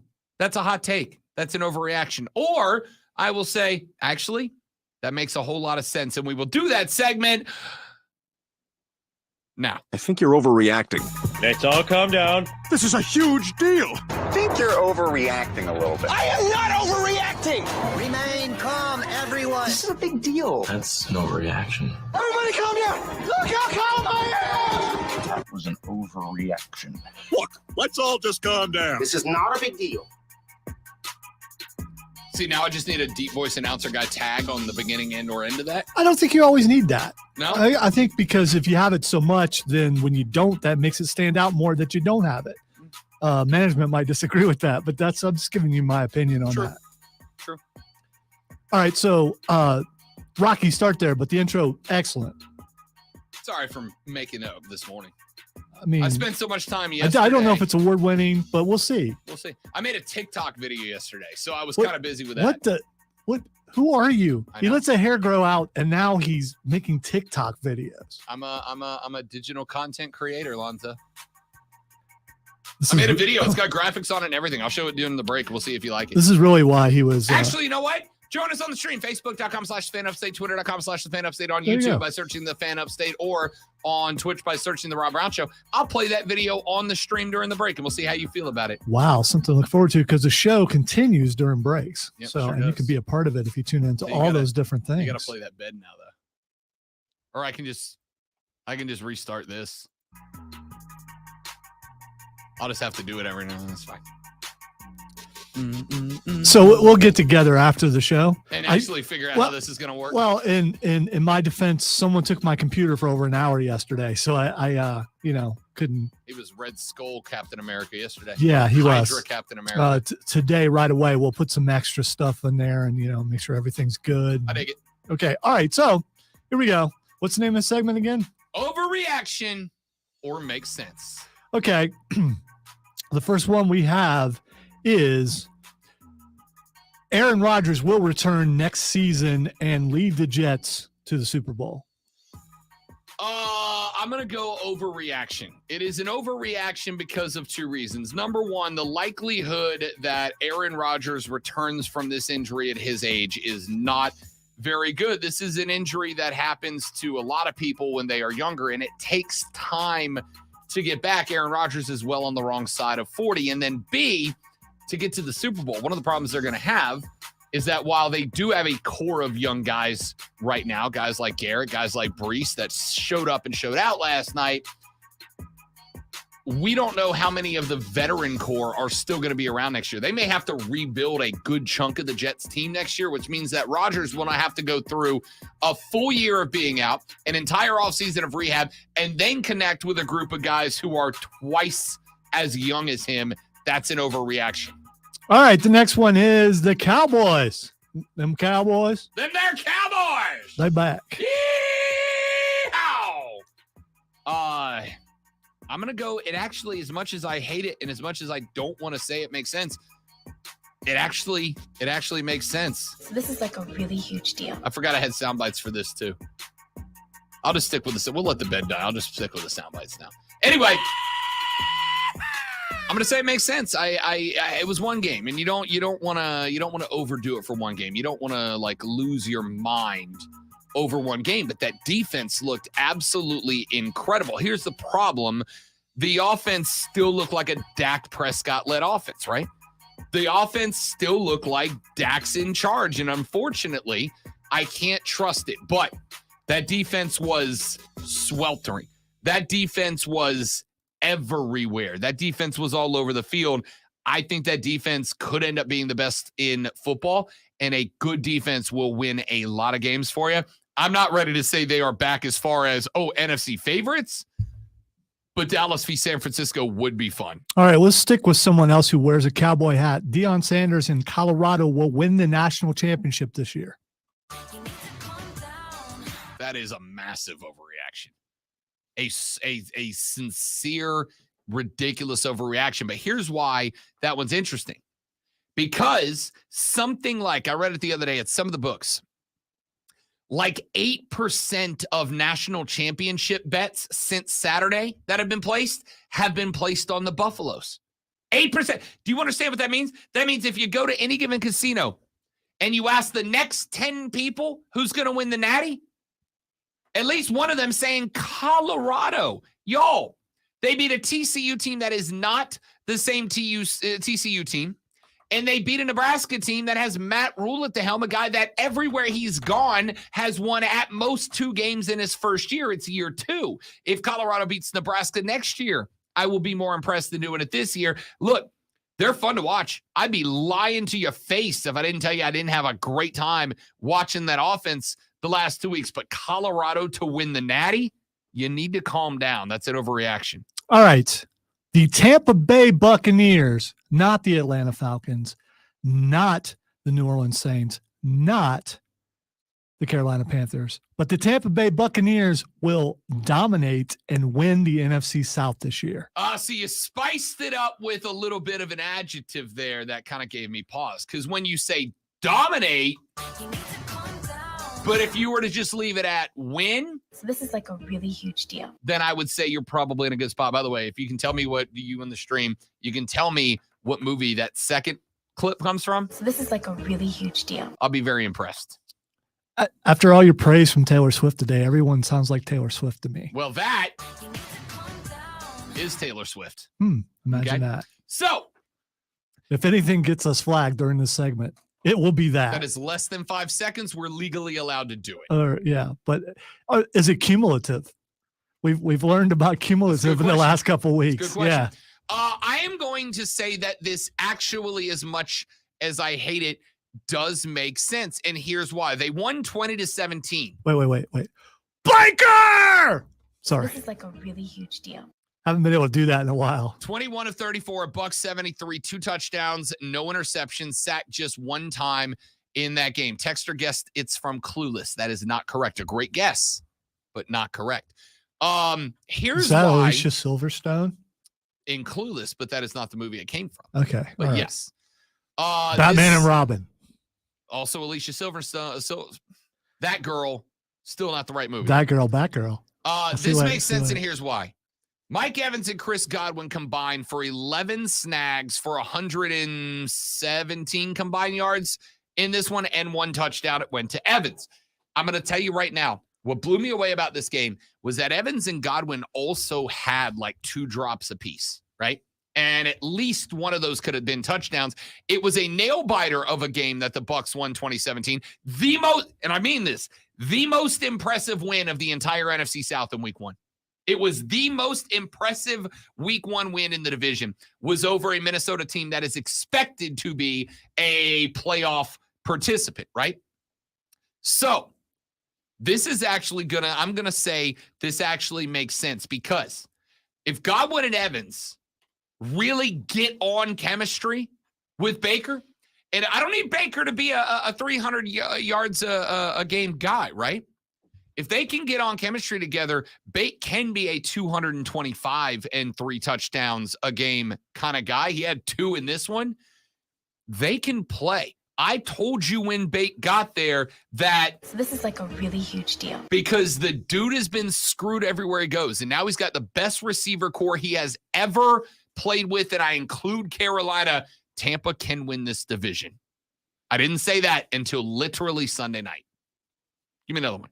Why not? I'm a little shocked by your reaction there, but I agree with you. All right. Noon kickoffs are perfectly okay for everybody out there who's a college football fan. That's an overreaction. They suck. They're the worst. I hate them. No. That is an overreaction. No, What it's you're not. what you're doing right there, that's an overreaction. Noon kicks are where I need you to put the games that are meh. Give me a little appetizer. So you don't want anyone to watch the noon games. No, I'm going to watch every noon game. I'll be watching every noon game, including next weekend when Clemson, Florida State, when the number 3 team in the country visits an unranked Clemson team, but a Clemson team that has won the ACC, 8 of the last 9 times? Yes, that's a big damn game. The future of the ACC, the banner carrier of the ACC, will be decided in that game, and we're playing it at noon. Listen, I know I've been told. Here's what overreactions are. It's when things affect you that you overreact more so than affecting the collective. I'm not saying that's what's happening right now, but that's what's happening. Listen, it is not about me. I understand. I've been told. Not even a little bit. No. Not even a little. I mean, yeah, okay, yes, it is, in that I was going to go cover this game. Why wouldn't I? right? You got the number 3 team in the country coming to Clemson, and this is a who gets to carry the banner moving forward. It's a very big game. Yes. So why the hell are we playing it at noon? All right, it would have been a very big game a couple years ago when Clemson was pretty good. This year, It is a big game now. I'm not so sure. It is a big game now. Is it a big game if Florida State blows Clemson out? It's a big game no matter what the outcome is. Here's why. Who's the division below? Who's the conference belong to for the last 8 years? The team that was the ACC Clemson. yes. Who's it belong to right now? Duke. We don't know yet. It belongs to Duke. It does not. Florida State beat the hell out of LSU. Does it not belong to Duke? No, it does not belong to Duke. It belongs to Florida Has Florida State. State played the mighty Duke yet? They have not, but they will. There you Actually, go. I don't know if they're on the schedule this year. Yeah. But the point is, this is So a big noon Saturday it should now be Mad Noon Saturday, according to you. So they should change the title. First off, they should, because that show's okay at its best. You- At its best, it's okay. You just don't like the urban part of it. Urban sucks. The rest of the crew is okay. They put together a very okay crew. It's not a great crew. I'm gonna take Herbie and McAfee 100 out of 100 times. Yeah, that show was dying until they brought McAfee in there. Correct. Yes. And now it's great again. This game should not be at noon. I understand. I've been told and I believe that Clemson likes to play in that mid-afternoon slot, right? Because they feel like it's a nice balance between their old fans who don't want to be out until midnight watching football and their students who don't want to be in the stadium at noon. You will never convince me that this game at noon is the right call. All right, first of all, I don't know if Mad Chatter changed his name to Mad Craft or if that's No, like two different people. Two different people. Yep. Okay, Mad Craft says, to be fair, it's only a big game because of the area. It's a meh I disagree. game in the rest of the country. I agree. I agree with this because Clemson's not ranked. So it's just a big time team in Florida State playing a mediocre team in Clemson. find it And those are the hilarious. kind of games that people pass over if they're not from this area. I find it hilarious that you, Mr. Preseason rankings shouldn't count, are now going, well, Clemson's not ranked, so this game's not big. Yes, it is. All right. It is big. Am I talking? because- Wait. Am I talking about me? I said most people, I believe, will pass this over because they go, okay, here's a ranked team playing a non-ranked team. Is it a rivalry? I don't know. Maybe a few years ago. Oh, here's a game over here that's better. I think I'll watch it. This game is a game that will tell us, has Clemson officially been laid down as the mainstay, as the banner standard carrier for the ACC? Has Florida State risen and taken back the Iron Throne? Or were they a flash in the pan and it's still Dabo's world that everybody in that conference is living in? Because so I wanted to look this up. So in Big Ten country, you got, should I watch Florida State or should I watch Penn State? I'm not going to Penn State who? Penn State who? All right. So the game you're talking about is in 2 weeks, isn't it? It's not this week. Correct. Not this Okay. week. next Okay. week. All right. So I'm going to have to flash forward to the next week. It's gonna end up being like this. So week 4, we've got FSU Clemson at noon. Also at noon, Rutgers at Michigan, Army at Syracuse, Auburn at A&M. All right, I guess Kentucky at Vandy. Stop me when you hear one that's more important. There's 2. Ole Miss at Alabama, 3:30. Colorado at Oregon, 3:30. That's it for the 3:30 window. Why can you not play FSU Clemson in the 3:30 window up against Ole Miss, Bama, or Colorado, Oregon? I mean, honestly, I'll watch Colorado, Oregon first if those two are head to head. So I don't know if you knew this, but TV is about ratings. So if this game is as big of a deal as you say it is, which it might be, you're going to put that one on here, and then you got another big game in the next one, and then another big game in the next time slot. So you've got big games in every time slot. Again, I just told you who the 3:30 games are. On CBS, you've got Ole Miss, Alabama, and on ABC, you've got Colorado, Oregon. Why not throw that up on ESPN against By the way, those two? first of all, Colorado. Wait, no, I'm not done. ESPN2, a national outlet, has Miami at Temple. NBC, ACC Network has Boston College at Louisville, and ESPN has BYU at Kansas. BYU at Kansas is bigger than FSU Clemson. Colorado USC definitely is. Colorado USC, without a doubt, is bigger than that game. And you know it. You know it is. Wait, who is? Colorado USC. No, Colorado, Oregon is that week. Colorado, Oregon's, which I would agree is a bigger game. Okay. I would agree. All right. Colorado, Oregon's a bigger game on ABC. All right. So On Mississippi. ESPN is BYU, Kansas. Wait a minute. Colorado, Oregon. What am I looking at? I don't know. You're Am I looking for at the week wrong 3. No, 4. You're I for am week looking, 4. and I see Colorado, Oregon. Yep.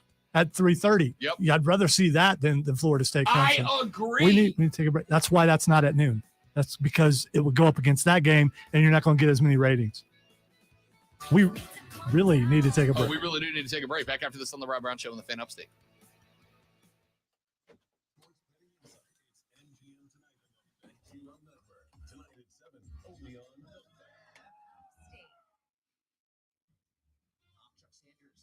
We'll come back for our 30-second. It'd be more than that, but still. What happens when you overreact, Rob? It gets late.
Not a tech person, but I did look it up.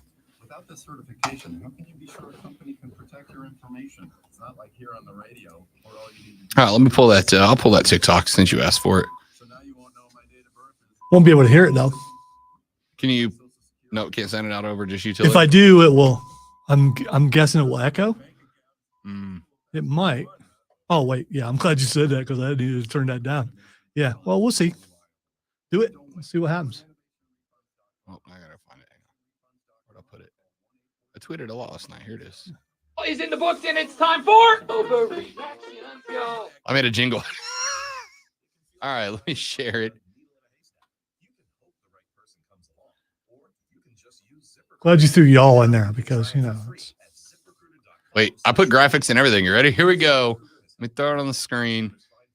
Yesterday. yeah, but look at how it starts. I mean, Yeah, no, isn't that a phenomenal? Somebody screen grab that and go to town. Have a ball with that one. You look y'all. like you're whistling.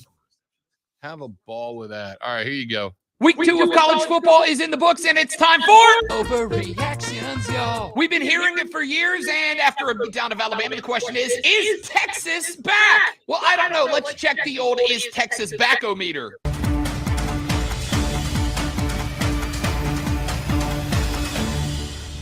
Turns out, sort of. Listen, the win over Alabama was a really good one, especially in their house. Steve Sarkisian becomes just the third former Nick Saban assistant to get a dub over the great one. But the most important thing is all the issues that plagued Texas last year in that loss, they were gone. I had question marks about Quinn Ewers' ability to throw the deep ball, but in the win, Ewers had touchdown passes of 44 yards and a game winner of 39 yards. So maybe this dude is that dude. If that's the case, Texas is well on their way. But there's another half to this equation, and that's Alabama. Are they done? Is the dynasty over? The answer to me is no. As long as this guy is there, Alabama's got a chance. Because there's two big problems. Number one, Jalen Milroe isn't who we thought he was. And number two, the offensive line, not that great. But see, there's a difference between Nick Saban and other guys like Dabo Swinney. He is willing to use the transfer portal to find guys who patch problems. And we also know Alabama does not struggle in the recruiting department. So while it is a huge win for Texas and it shows that they are well on their way, let's not let us believe that Nick Saban is somehow done. He's not. That's a week 2 overreaction. What's your response? Drop it in the comments. Thanks for checking us out. I'm a TikToker now, you guys. So there you go. That's what I spent almost 2 hours yesterday doing to get 274 likes. Nailed it. What did you expect? Thousands on your first? It was my second, and yes, I did. Yeah, you like the overreactions y'all jingle? I thought it was pretty dope. Not gonna lie. I'm doing something else, but yes, I did. I love the jingle. The jingle was awesome.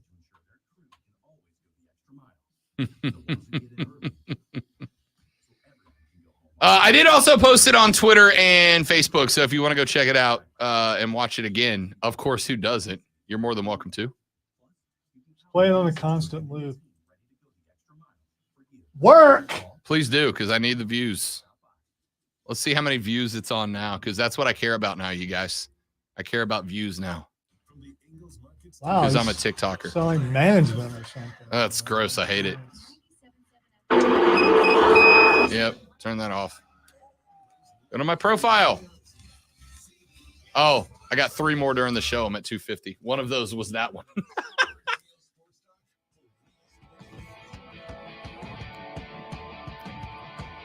Our dude. I don't know. I don't know if we can have a TikToker on this station.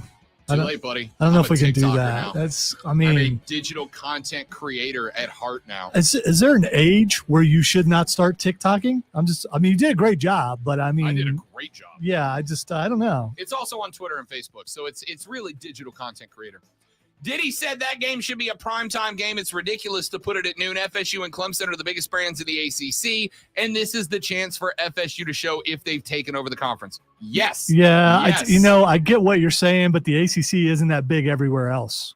So, I mean, it's kind of like, I believe someone on our station coined the phrase all cupcakes conference. I think a lot of people think of it that way still. Then explain to me why Clemson is kicking at 8 p.m. against FAU this weekend, but noon against FSU.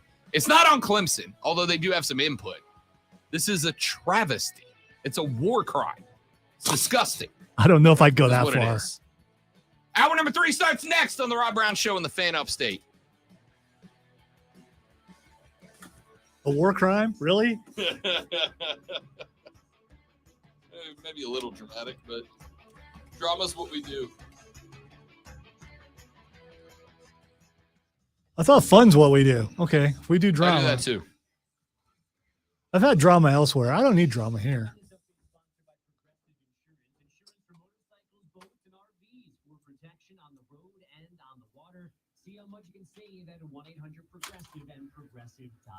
Where have all the bots gone? Initially, by the way, that jingle was like 10 seconds long.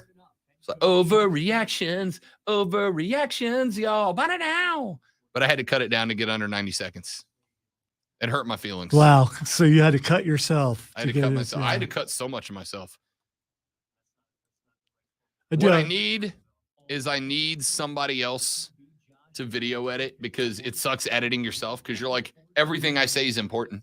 I don't want to cut anything. Everything I said was important. Well, as someone who has to cut a lot of your stuff out every day, I just know. want to That's point why that out. it's easier for you to do it than me. You can decide what I said that is puffy. I can't. Everything I say is impactful. Puffy like my appendix, yo. Forgot about the puffy joke.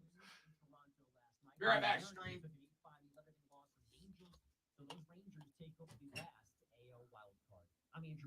Hey, it's DA. Be sure to listen to CBS Sports Radio at home. Ask Alexa to play CBS Sports Radio.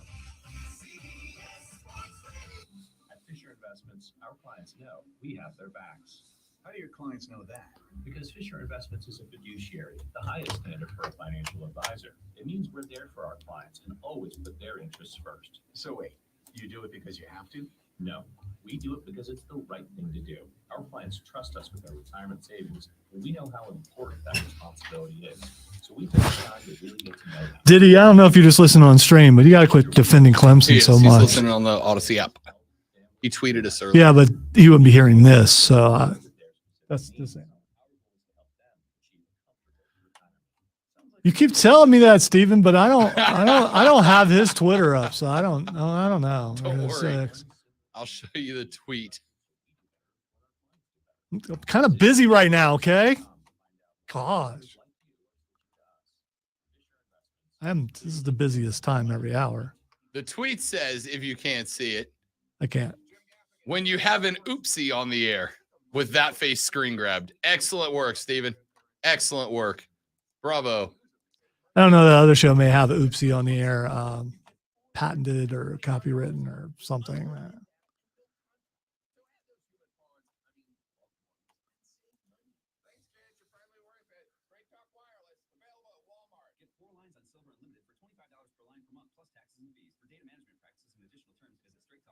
We're going abroad for the first time in years to Spain. But we don't speak Spanish. So we started using Babbel. And started learning Spanish fast. With Babbel, you can start having conversations in another language in just 3 weeks. Babbel's conversational method teaches you real-life words and phrases. And with Babbel's interactive bite-sized lessons, you'll remember what you learned. ¿Cómo te llamas? Do you make your bed in the mornings? ¿De dónde eres? ¿De dónde eres? Wait, When you learn a language, do we make our bed ever? Babbel is designed. Fair question. Do you make your bed? No. Okay. How many of y'all make your bed? Sincere question. You know, people who make their bed are people who expect to have visitors. I don't remember the last time we had a visitor on purpose. Someone who accidentally drives back there and don't come in, that don't count as a visitor. I think making your bed is about visitors and guests. It's not about you, To me, unless you want to walk into your bedroom and go, wow, it looks pristine. Courtney makes the bed every day. And she said that it makes, like she said, I'm more comfortable in a neat room, and a made bed is part of a neat room. And I'm like, yeah, but your dad was a Marine. I feel like that's. I was wondering if military came into play. Yeah. And I was like, because for me, I've never walked into my room to a made bed and be like, ah, I feel so good that I now have to tear this apart to get into it because I'm comfortable because the bed's made. I have unmade the bed on purpose because I don't see the purpose of a made bed, and because someone got mad if I unmade the bed, and I My thrive in just anger. texted the show to said, make it every day. I thought I taught you that. Mama tried. Mama tried. I don't think making your bed's about you. When you take I your think shoes off, do you then retie your shoes? No, because you got to put them back on. Why would you add extra steps? Who wears shoes anymore? You have gross. You have created a world in which you are doing 2 more steps every day for no reason. Yeah, You are spending yeah. 4 to 6 minutes making your bed to then get home and spend 4 to 6 minutes unmaking your bed to get in it. That's a great point. You are wasting 8 to 12 minutes of your day. Rob and I are more efficient. We don't. I Yeah. mean, we can use that time more productively. Gable's in first. Okay.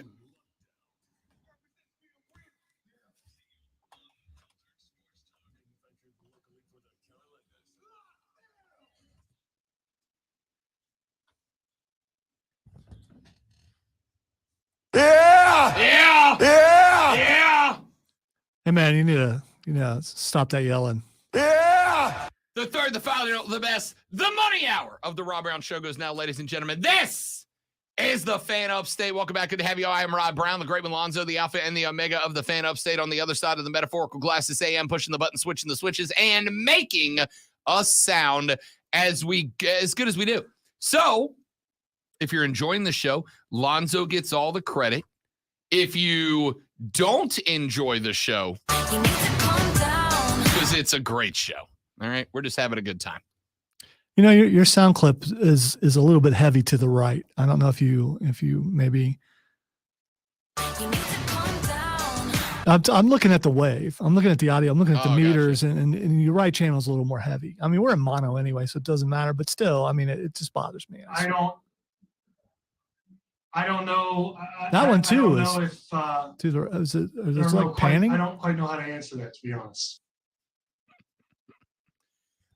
Do you make your bed in the morning? Do you make it every day? Do you make it only? That's a question that came up on the stream, which, by the way, you can join at facebook.com/thefanupstate, twitter.com/thefanupstate, the Fan Upstate on YouTube, or the Rob Brown Show on Twitch.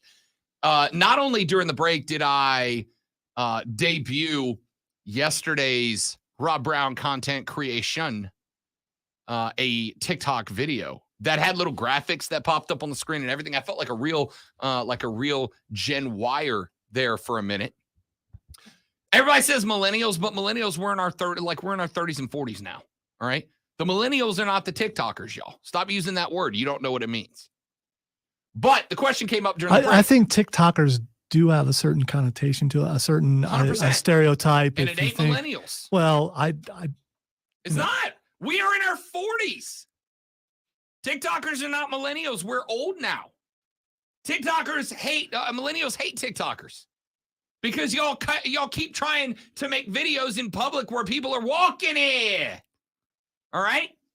I saw somebody, I don't know, 2-3 months ago. I'm surprised I never brought this up on air, actually, but I will now.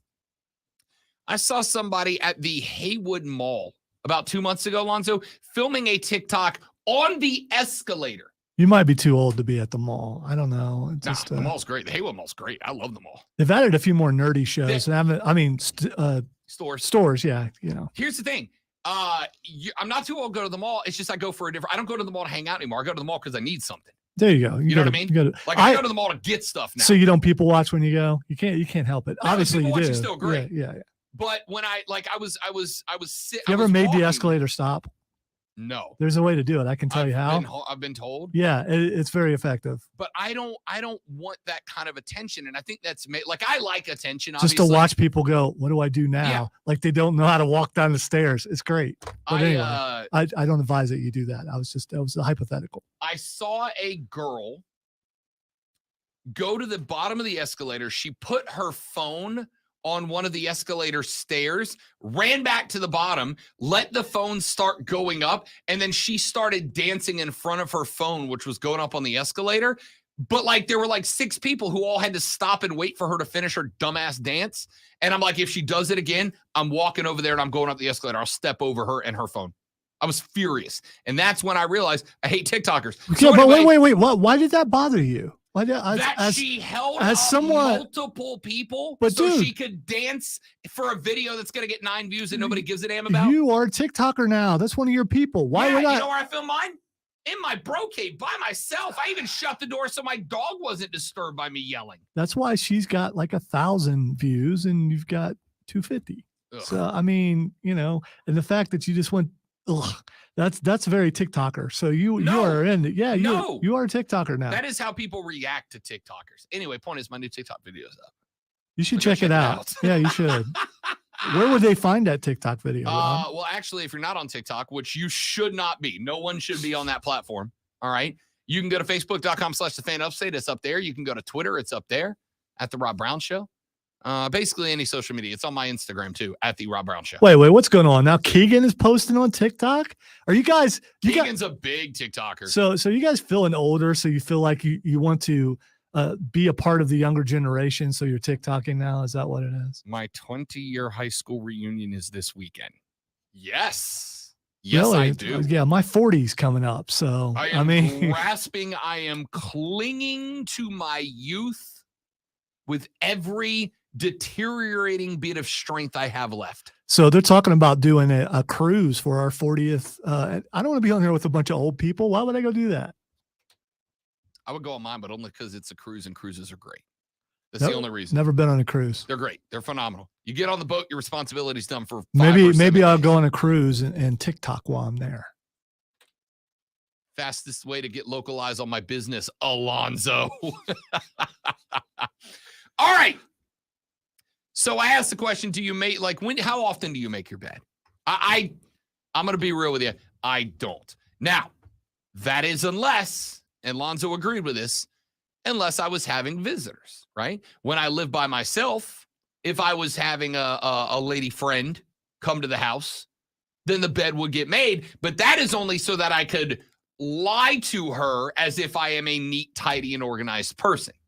It was solely as a lie. Making your bed, as if you have guests, is a lie. Nobody does it. Do you? 2 on a Tuesday. Do you can? Well, you know, I'm being consistent. Is what I'm being. Yeah, I respect that. If your mom or family are coming, do you consider them guests? Wait, hit the glass. Hit the glass. It's glass time. Oh no, I bet this is about Aaron Rodgers. Aaron Rodgers diagnosed with a complete tear of the Achilles tendon. Ugh. So he gone. Done for the year for certain, and I would imagine that's got to be a wrap on the career. What a crap way to go out. 5 plays for the Jets, and he's done. Woof.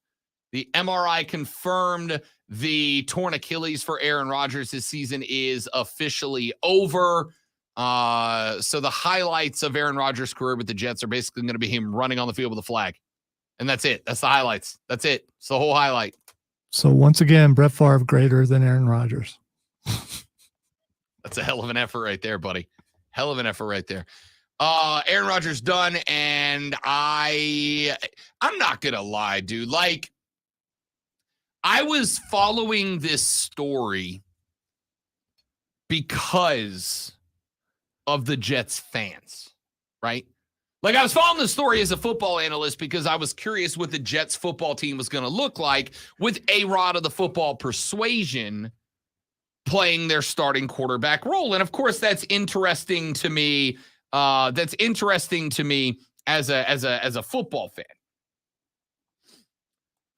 I was following the story more closely because of the Jets fans. Now, I don't particularly have love in my heart for the Jets fans or Giants fans, except Chris, or actually I do like the Bills fans.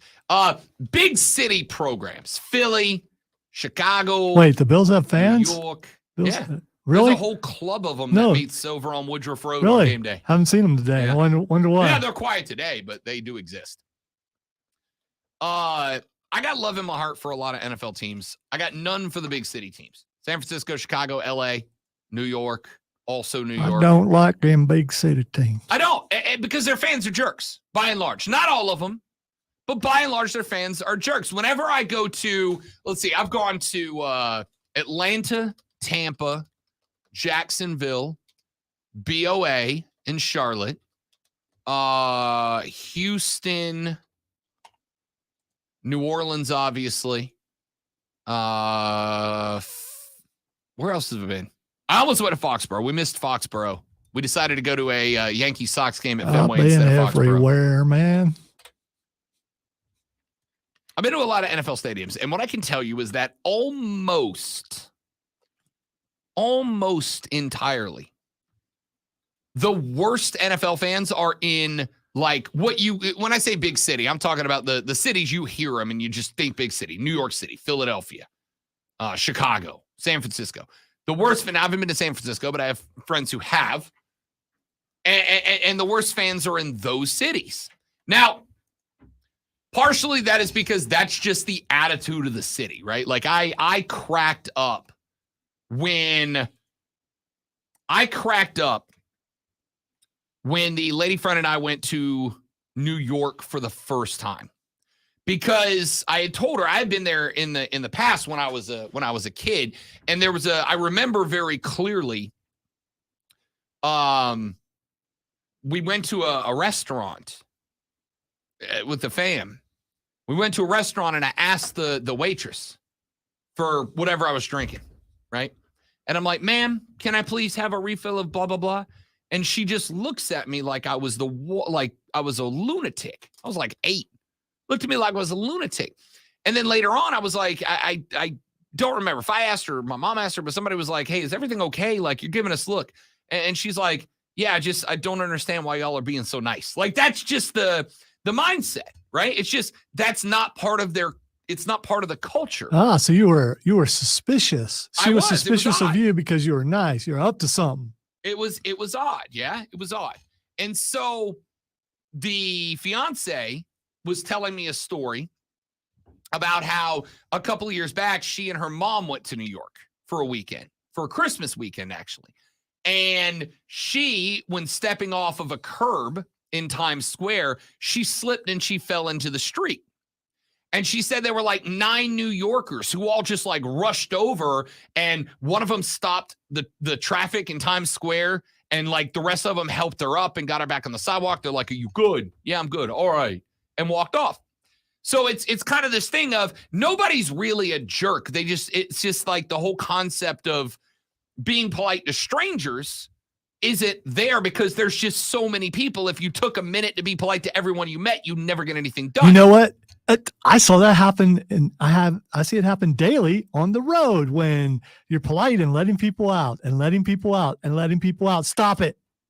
Yeah, no, 100%. It's ridiculous. So when we went up there back in March, which was the trip I proposed on, when we went up there back in March, we went to a restaurant before we went to see the Phantom of the Opera on Broadway before it left. And we went to a restaurant before we went to the play. And we had to walk like 3 blocks to get to the restaurant, which is not a big deal. Except for we're walking, and I'm walking down the sidewalk, and not once but twice in front of us, Lonzo, there were like groups of 3 and 4 people who were just meandering around. And I realized these people in New York, they live here. Their houses are there, their jobs are there, their stuff, like all the stuff they do is there. And then it is also the most visited city in America, which means that at any given point, like 1 out of every 3 people that you encounter walking around don't live there, don't work there. They're just there to experience New York City. And in experiencing New York City, they clog up the damn sidewalk. And if you're trying to get from A to B and you got 5 minutes to make a 4-minute walk, and then you got some dork in the middle of the road taking a picture of every building he comes across, eventually going to be like, you got to move. I'm trying to walk here, right? So we're like walking down the road and trying to get to this restaurant because we got reservations in 3 minutes and it's 4 minutes away. And they said on the website, if you are more than 5 minutes late, your reservation will be canceled and we will give the table to the next party. So I'm like, we got to go. We got to go. And we start walking and we get behind this group of like 3 people. And they're just taking their time. So I grab her by the hand and I push through them. I'm like, hey, excuse me. And I just go through. And she's like, I can't believe you did that. And I'm like, we are in a hurry. We got to get. And then like a block later, the same thing happens again. And this time I grab her by the hand. We go around the right side of these people. The guy like spins, he bumps me. And apparently, and I don't recall this, but apparently I just went, ugh, and kept going. Right? I literally turned into a New Yorker and I got it. I understood. So that's part of it. But once you adopt that in your day-to-day life all the time, it kind of becomes your personality. And so if you go to a game, it's a stadium full of people who every day have their day-to-day interrupted by people who are joyriding around them. And the frustration and the lack of patience that comes with that translates over to the football field. So I was interested by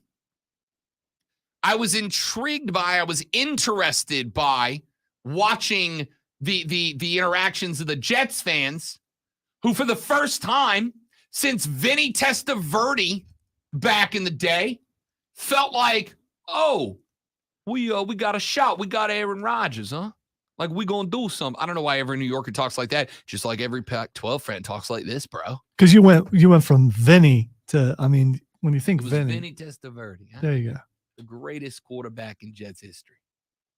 And then over here, that's not true. That's Willie Joe. But over here, you got Aaron Rodgers. He is going to be the savior of the New York Jets. He's going to lead us to the promised land. New Jersey will never be the same. You understand?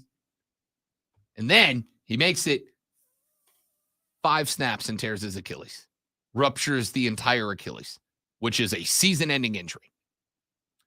And now I'm like just as interested, but now in like a macabre way, you know? Like I'm just as interested, but now in a terrible. I am interested in watching the Jets the way that I'm interested in watching serial killer documentaries. They're already dead. It's already over. I can't do nothing about it, but I'm really intrigued as to how they died and why. Sorry, Whitney Houston's song "One Moment in Time" just popped into my head, and I'm picturing Aaron running out with the flag to that, and then it's over. It's over. I am bringing the same energy to the New York Jets as I brought to the Murdoch trial. The Murdoch trial, the fiance and I were sitting down every night with popcorn and wine, watching this thing like it was the damn Super Bowl of court cases. And we're breaking down evidence and Well, it was there, and there was this shot fired, and then it was from this angle, and there was that footprint. And if the footprint's there and the angle was from here, it had to be somebody who was there. I turned into freaking Horatio from CSI Miami. I was the world's leading murder forensics guy So you would, during that trial. You would pick the Florida one, wouldn't you? Oh, yeah. Well, Horatio was the best because of the Ray-Bans on when he made puns and then put on Ray-Bans. That's incredible. What a character. That is character, man. That's a character. I am now bringing that same energy to this Jets team. They're already dead. There's nothing anyone can do to bring them back at this point. But you better be damn sure I am very interested in watching it all play out now that it already has. This is like there is a network that shall remain nameless that I will not give a penny to that currently has the first sit-down interview with Buster Murdoch, the son of Alec Murdoch, the guy who's in jail for murdering his other son and his wife. And they did the first sit-down interview with Buster. And there's part of me that's like, what if I subscribe to that network for one single month just to watch that? Because I'm intrigued in the impact that this trial and this crime had on an entire community. I am intrigued. You know, there's some people around here who probably could have helped you out with that. I'm sure. I'm just I don't want saying. any involvement with it directly. I want to watch it on my big screen from a distance so that everyone involved doesn't know I freaking exist. And I want to do that with the Jets now. Now that the Jets' hopes and dreams have died alongside Aaron Rodgers' Achilles, I want to watch the play out, the ramifications. It is the most interesting story now in the NFL, and it has to do with a team that is going to finish 6-12. So now I'm hearing Alfred saying some people just want to watch the world burn, and you're one of those people. You're telling me you're uninterested in watching how the Jets fans take this? Are you telling me that you weren't intrigued by what Mike Green? I thought Greenberg today was going to come in like scraggly, bags under his eyes, his hair all messy. You mean like he looked near the end of the Mike and Mike run? Yes. You mean that look? Yes. I thought Greeny was going to come in today with like raggedy hair, a 7 o'clock shadow, a green tattered beard, or a green tattered robe with nothing underneath it, and some fuzzy slippers, drinking coffee, but unable to pronounce the word. Hey, welcome show. Let's talk about. All right, so you're watching for the failure. Maybe I'm watching to see the redemption story of young Zach. Suddenly, under the tutelage of the great Aaron Rodgers, he becomes something he never thought he could be, and that's a playoff winning quarterback. Yeah, let's go with that. I hope you're right. In a weird way, I am pulling for Zach Wilson. I am pulling for Zach Wilson because A, football, and because B, hello, ladies. His story's incredible. All right? I am pulling for Zach Wilson. But you're going to tell me that in an off season where they brought in Aaron Rodgers to take all the first team snaps, Zach Wilson now, because Aaron Rodgers, who may or may not be willing to tutor. They're paying $85 million for a damn tutor. That's incredible. $85 million tutor. So, Zach, you better put it together, dog. I hope that Aaron Rodgers stays there and is on the bench and is helping Zach out every day, every game. They show him on the bench, talking to him, and you just start seeing him turn things around and become what the Jets saw in him when they first drafted him. I think that would be great. Again, I'm pulling for it. I hope you're right. I would love Zach Wilson to be able to, at the end of the year, double bird the haters on his way out to his first playoff start. I'm all in. I think it'd be incredible. I can't wait. But he couldn't do it last year as a first-round draft pick that they catered everything towards, but he's going to do it this year after an off-season where he didn't take anything but second and third string reps behind Aaron Rodgers and then got thrown into the heat of battle 4 plays into that game. Nope. Ain't going to happen. So, I hope it does. but it ain't going to happen. I will be watching to see what the ramifications are. It's going to be incredible. How long does Hard Knocks go? Is it done? I think so. I think I think they're doing two. I think they're doing a preseason and then an in-season, which at this point, I don't know where in-season Hard Knocks is. But if I'm the NFL, I'm like, hey, guys, pack it all back up. You're heading back to New Jersey. Yeah, no, for sure. No, nope. You saw it. We saw it. Your plane tickets will be in your email inbox. I need you on the next flight to New Jersey. Like yesterday. Like now, like today, like now. Send it back now. Got to watch it. Got to see it. All right. Aaron Rodgers is indeed done for the year. MRI has confirmed that he is working on a ruptured Achilles tendon. And while I am not a doctor, nor did I stay in a Holiday Inn Express last night, he's done for the season. And I suspect probably, and this is just me, this is not confirmed, this is just my speculation, but I got to imagine his career at this point. I can't see a way back from this. Let's take a break. When we come back, you know what we haven't talked about yet? Panther football. Let's do that. My name is Rob Brown. The great one Lonzo's on the board. And you're awesome. Thanks for being here. The Rob Brown Show's on your radio. It's the Fan Upstate. All right, guys. Got a live read. Stay right there. We'll be right back. Don't go anywhere.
Visit foundersfcu.com to see if you qualify for membership. Relax. Go Rebels. Tomorrow night, Andrew Keegan and I are going to a metal band that plays all the songs from all the Star Wars projects. And I'm very excited about it. And it's out in the Berg. And to pregame, we're going to a place called New Way. Have you heard of New Way? I have not heard of New Way, New Way is a dive bar in the Berg that has which is probably why I haven't heard of it. has been there for apparently like 75 years. I was talking to Joey B about it. Joey B said, my great-granddad drank at the bar, my granddad drank at the bar, my dad drank at that bar, I drink at that bar, and when my kid's old enough, he will have his first drink at that bar. That is 6 generations of Brights that have drank at the New Way in Spartanburg. And I was like, I am honored for this chance to engage myself in history. What if you go there and you're having such a good time that you miss the concert? I won't. I've been excited about this concert for a minute. Apparently, Steven knows the New Way also because he's talking about it. Yes, the New Way. And so does Madcraft, man. Everybody knows that place, apparently. You know what? I've lived here half my life. This is the first time I've heard of it. The New Way? Yeah, but again, I don't drink, so why would I need to hear about it? The Jets went from 16-1 to 35-1 to win the Super Bowl in less than a minute. As soon as Rodgers went down, they went from 16-1 to 35-1.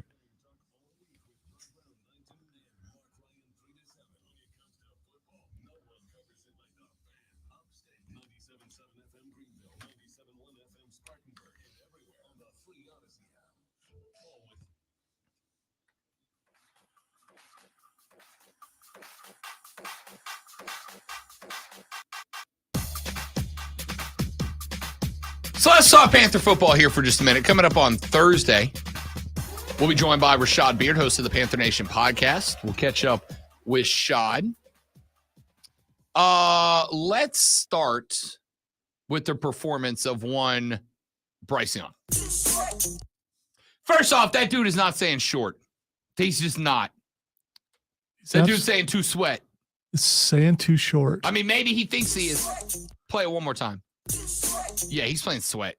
It says short, man. I guess you don't. You're not down with the rap game, and you don't get the lingo. Anybody but me here's too sweat, not too short. By the way, when I played this yesterday, there were several people in there who knew who it was. I'm not saying it's not who it is, and I'm not saying he's not saying, but it sounds like he's saying too sweat. So should I pull this and find something that specifically says short in a way that you understand it? You know, I'm trying to reach out to a different demographic. No, I mean, it's your clip. I'm not mad about it. By the way, the Jets went from 16-1 to 35-1 to win the Super Bowl after the announcement of the Rodgers injury. So that's fun. All right. Even though he might get angry about it, if Rashad doesn't recognize that clip, then I'll get rid of it. Respect. All right. So I want to start with BY. And I want to say primarily that those of you that are doomsdayers on BY, those of you that think that he is a failure, those of you that are going, see, I told you we should have got CJ. As I said many times earlier in the show. All right, that's the last time I'll play that. Cumulatively, it's got to be at least 20 minutes. We're gonna find it's out. like the equivalent of a mini concert. Minutes. It's like a mini concert. You need to calm down. You need to relax. All right. I am disappointed because there are things that I was told that height wouldn't be a problem, and I do believe it is. Now, there's ways to get around it, but he did not do it in that first game, and I'm disappointed in him, and I'm disappointed in the defense. I am not disappointed by either one, and here's why.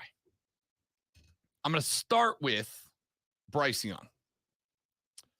Yes, there were some very clear growing pains for Bryce Young. Very clearly, there were some growing pains for Bryce Young. And I got news for you. There's probably going to be more. He is a rookie quarterback who took how many preseason snaps? Maybe 24, 25 total. Maybe 25 total across the 3 preseason games. How many passes did he throw? 13, 14? And you're expecting the guy to be NFL quality. One practice. I only saw one practice, and one practice I came away concerned. And as And I pointed it out on the air. I came away concerned that Andy Dalton looked more accurate than Bryce Young did. Because Andy Dalton's been in the league for 63 seasons. Can you and teach Bryce Young accuracy? had to, Can you? yes. So it's a matter of repetition and getting out there. It is. Yes, that's exactly my point. A thing that he had never done against a full tilt NFL defense until this Sunday. So wait, so you're saying the SEC isn't good enough to get him ready for It's the not NFL? The NFL. It never has been the NFL. And as much as SEC fans will try to convince you that it is the best conference overall. Inconceivable. Which maybe it is, maybe it isn't. It's not going to get you NFL ready. The only thing that gets you NFL ready is playing in the NFL. So maybe, just maybe, let's give my dude a freaking second before we write off his entire damn career because he had a 3-pick game in his first go at it. Dudes, relax. Just chill. He's fine. Take a breath. As far as the defense goes, the defense had to play a game in which the offense turned the ball over 3 times. 3 times, which means that there were not only 3 extra drives the defense had to play, but they were 3 extra drives the defense had to play on short rest, as in off the field, and inside of a minute and a half, you're back on. All right, correct me if I'm wrong, and I could be because I frequently am, but I think after those turnovers were all like on the Panthers' side of the field. Yes. So the defense wasn't out there very long. They didn't have to be. It didn't add that many more snaps to it because Bryce Young basically handed the game to him. When you are playing red zone defense. I'm sorry, Bruce showed up, not Bryce. When you are playing red zone defense, it is wildly physical. If you ask, and I have NFL defenders, they will tell you, with the exception of defensive backs, for linebackers and for defensive linemen, red zone defense is a different cat, specifically inside the 7. It's a different style. It is harder hitting. It is much more stamina depleting. It is a different game. And the Carolina Panther defense got called on not once, not twice, but 3 times to step in with their backs against the wall and go get it on short rest. Too sweat indeed. Short rest. By the way, I'm getting texts from someone who knows who Too Short is, and also Keegan who knows who Too Short is, and they all say he's saying Too Short because they know the guy. They know his music. Again. Still love you, said Short Rest. If a dude paints a picture of the Eiffel Tower and tells me that it's the Empire State Building just because he painted it, don't make him right. All right. Once again, analogy doesn't apply to this situation. You just can't hear what they're saying. Maybe and that's so. it's another sign of age. Maybe so. Possibly. So. Why does that shirt not have a top button?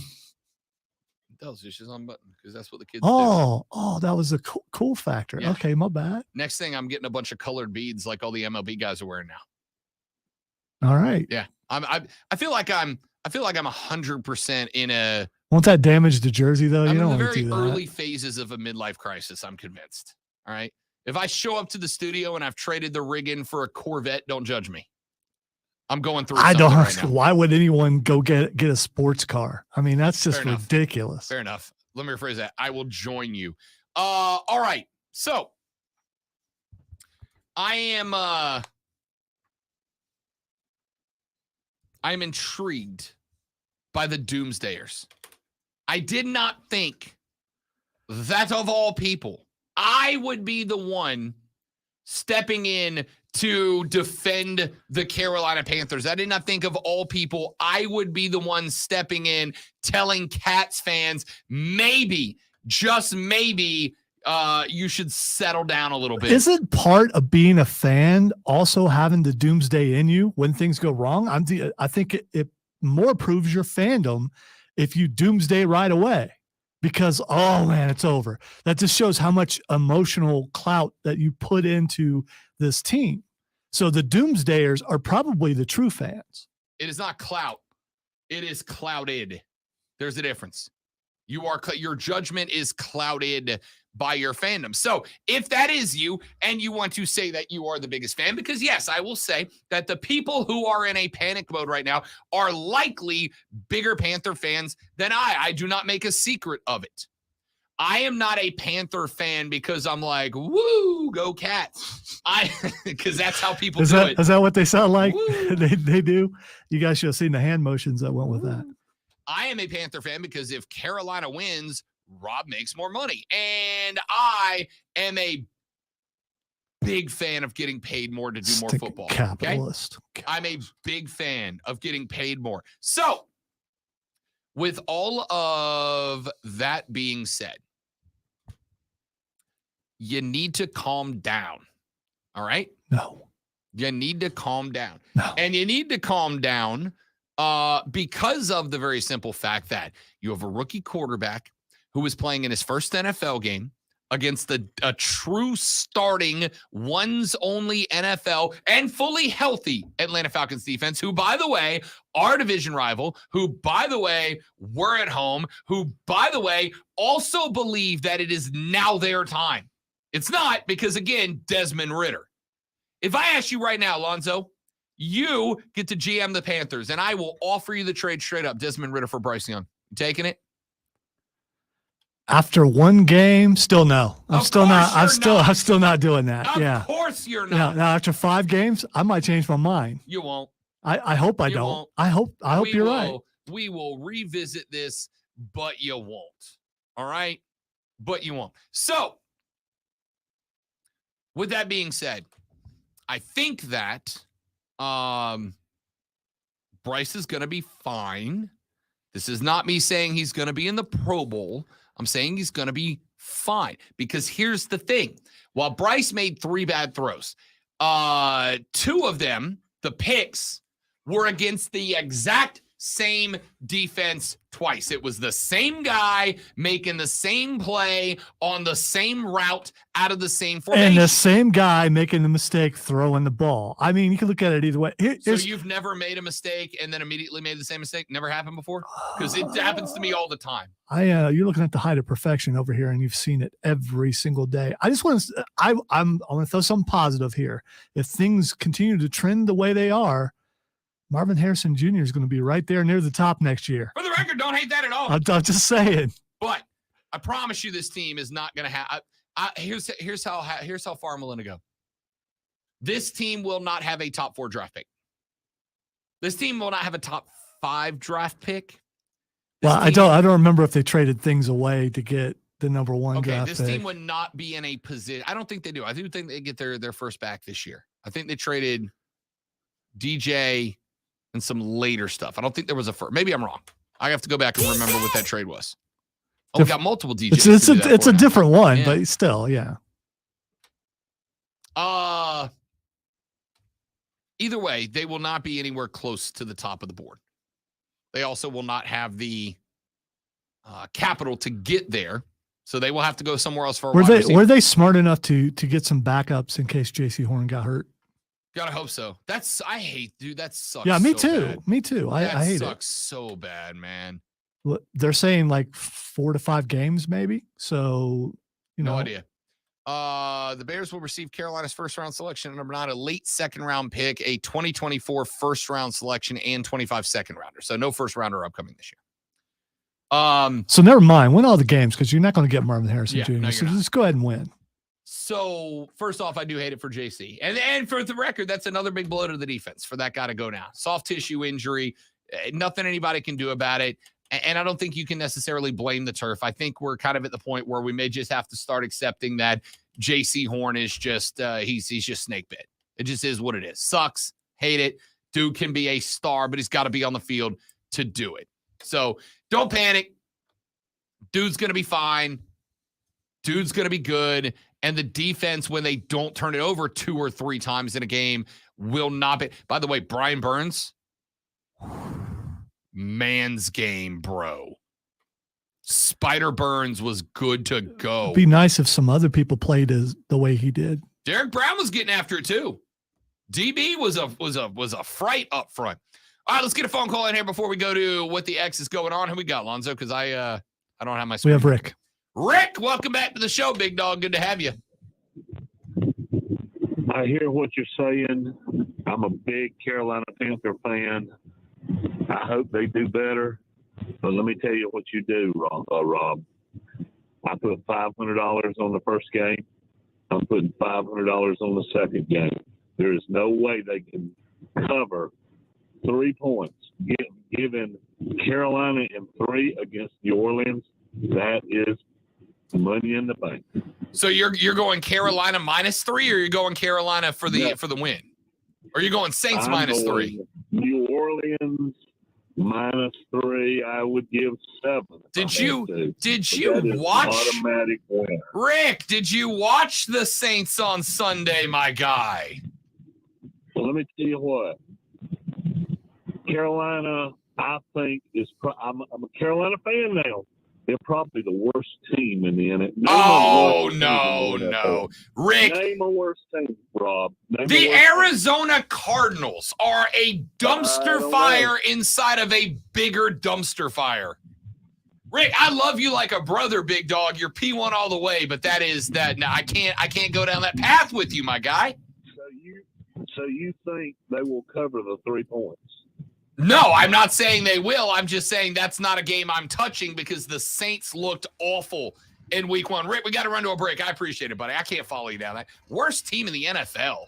Lonzo, you don't even agree with that. No, Arizona is the worst team. And there might be a couple more. Yeah. I might throw Denver in there, but that's just because I want to. Yeah, okay, so that's out of vengeance. I respect that. I would say the Cardinals are worse. The Texans are worse. The Bears look like crap. Yeah, Bears are pretty bad. The Colts look worse. The Colts, Not by much. I don't know. Patriots? Back after this on the Rob Brown Show in the Fan Upstate.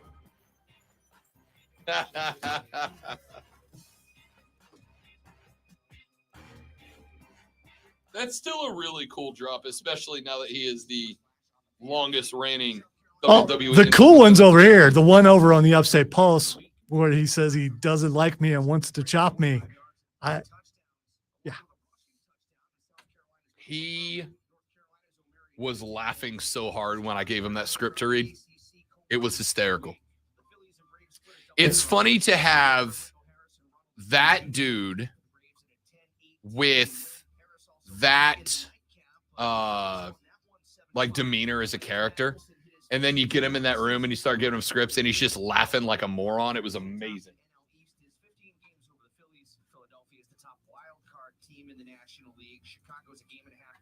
Yeah, I mean, when we watch wrestling on either company, I can go, I've talked to that guy, I've talked to her, I've talked to that guy, I've talked to that guy.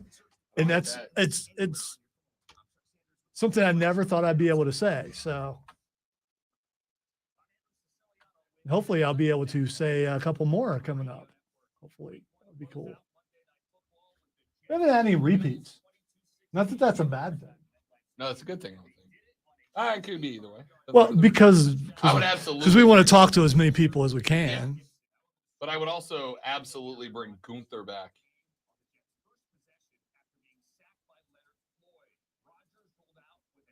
He was so quiet, but when I asked him if he ever made anyone cry, just the look on his face, like, okay, yeah. Don't tell me you don't enjoy your work. Is Kelsey playing this weekend? Do we know yet? It's still being speculated, I believe, last I saw. The plan is to have him ready because it was 10 days between games.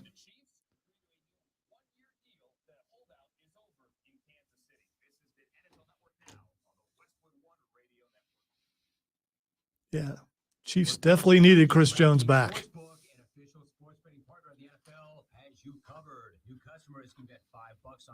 Yep. And when everyone is having to give you that vote of confidence, Kadarius Toney,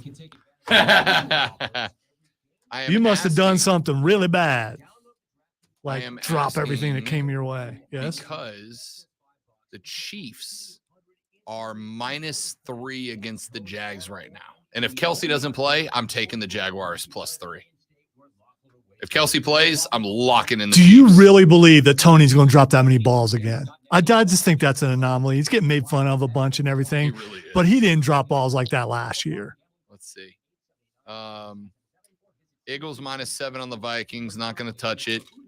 Colts -1.5 against Houston. I might take that. It might be Chiefs two really bad teams make it into a good game. Yeah. It could be. Chiefs -3 over the Jags. If Kelsey plays, I won't touch it. If he does, I'll take the Chiefs.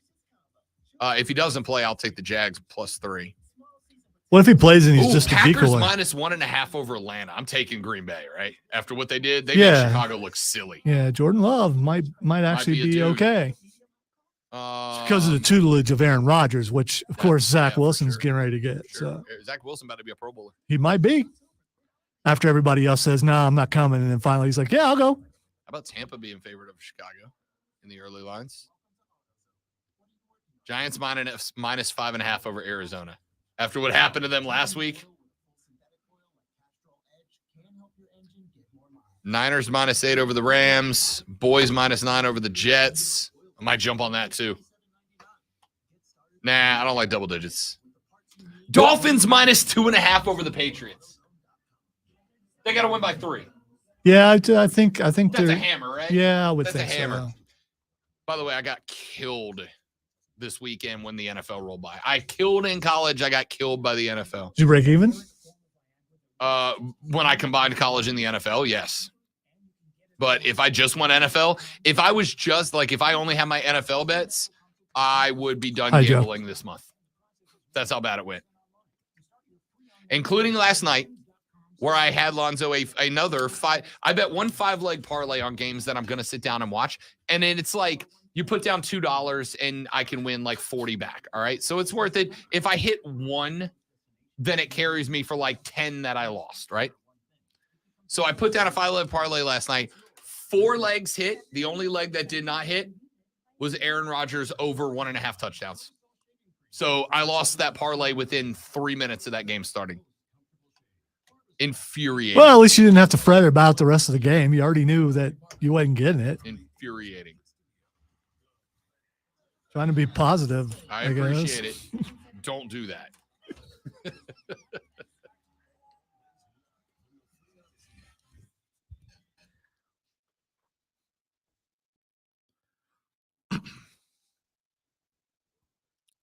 All right, time to ask Rob what the X is going on. The first thing that's Xing today, is Andy Dalton. Andy D. Andy Dalton to the Jets. That's why he's trending. People Andy Dalton to the are out there Jets. wondering who the Jets can possibly get because they don't believe that Zach is the man. Maybe relax. Maybe relax. Of course, we know who the number one person who they think they should get is. The recently retired Tim Tebow. Yeah, him. Exactly. Have you seen those workout routine that he does before Dude SEC jumps. today? Dude Yeah, jumps. he had the barbells. I'm like, dude, those. Just every snap's a wildcat snap, baby. I gotta tell you right now, if I'm Carolina, You trading him? yup. I Hell saw yeah. something earlier. I think Can I from get an offensive lineman for him? Hell yeah. seen something earlier where someone reported that Scott Fitterer is always open Yeah. to any trade talks. Yeah. So yeah, I don't know. If I could get him, if I could send Maybe Andy get that Dalton, get that number one back. I doubt they'll do that out of Andy Dalton, but I will send Andy Dalton to the Jets in return for, I don't know, an offensive lineman or two. Maybe I get myself another edge rusher. and a 12-pack of Doritos. Yeah, but like I would get the nacho cheese ones so that I could look at that red bag and remember our fun times with Andy Dalton. Next topic. Wow, that was well done. I don't even want to finish after that. All right. The next thing that's Xing is Andrew Luck. Andrew Luck. How about Andrew Luck? Andrew Luck trending because the Jets are going to try to talk him out of retirement to come back and play a season. That's what I thought too. Nah, it's just his birthday. He's Ah. 34. Happy birthday Andrew Luck. I liked Andrew Luck. Yeah, me I too. enjoyed Andrew Luck. The big nerd went away though. All right, the next thing. Big nerd. Yeah, that's what I called him when he was being drafted. And on the draft show I was doing at the time, I respect that. one of the guys was a big time Colts fan, and he didn't like it. So of course I did it more. Sure. Because that's how friends work. Yeah, absolutely. All right, the next thing that's Xing yo is National Video Game Day. Well, I guess that's a reason for all of us to go home and celebrate then, isn't it? Yes, I will be making my way into the Starfield later on today. So it turns out, because I was very worried it's on next gen only, but Xbox Gaming on Game Pass is offering for cloud gaming. The only problem is with cloud gaming, you have to manually save your game when you leave. It doesn't like auto save it for you. So the other night I spent like an hour and a half flying, teaching myself how to fly, just dropping down on random moons and planets, checking it out. And then I checked out of the game and then I came back and it was like, hey, time for the flying tutorial. Damn it! Finally, one more thing. Vince McMahon is trending.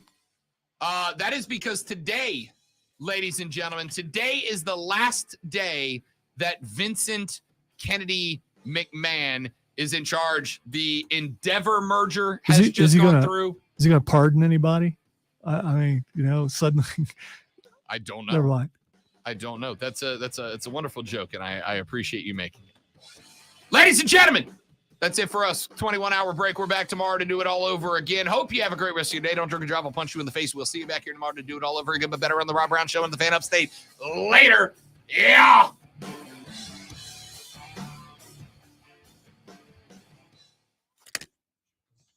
Suddenly, Vince McMahon, the character, shows up Friday for SmackDown. The evil boss character with the mustache.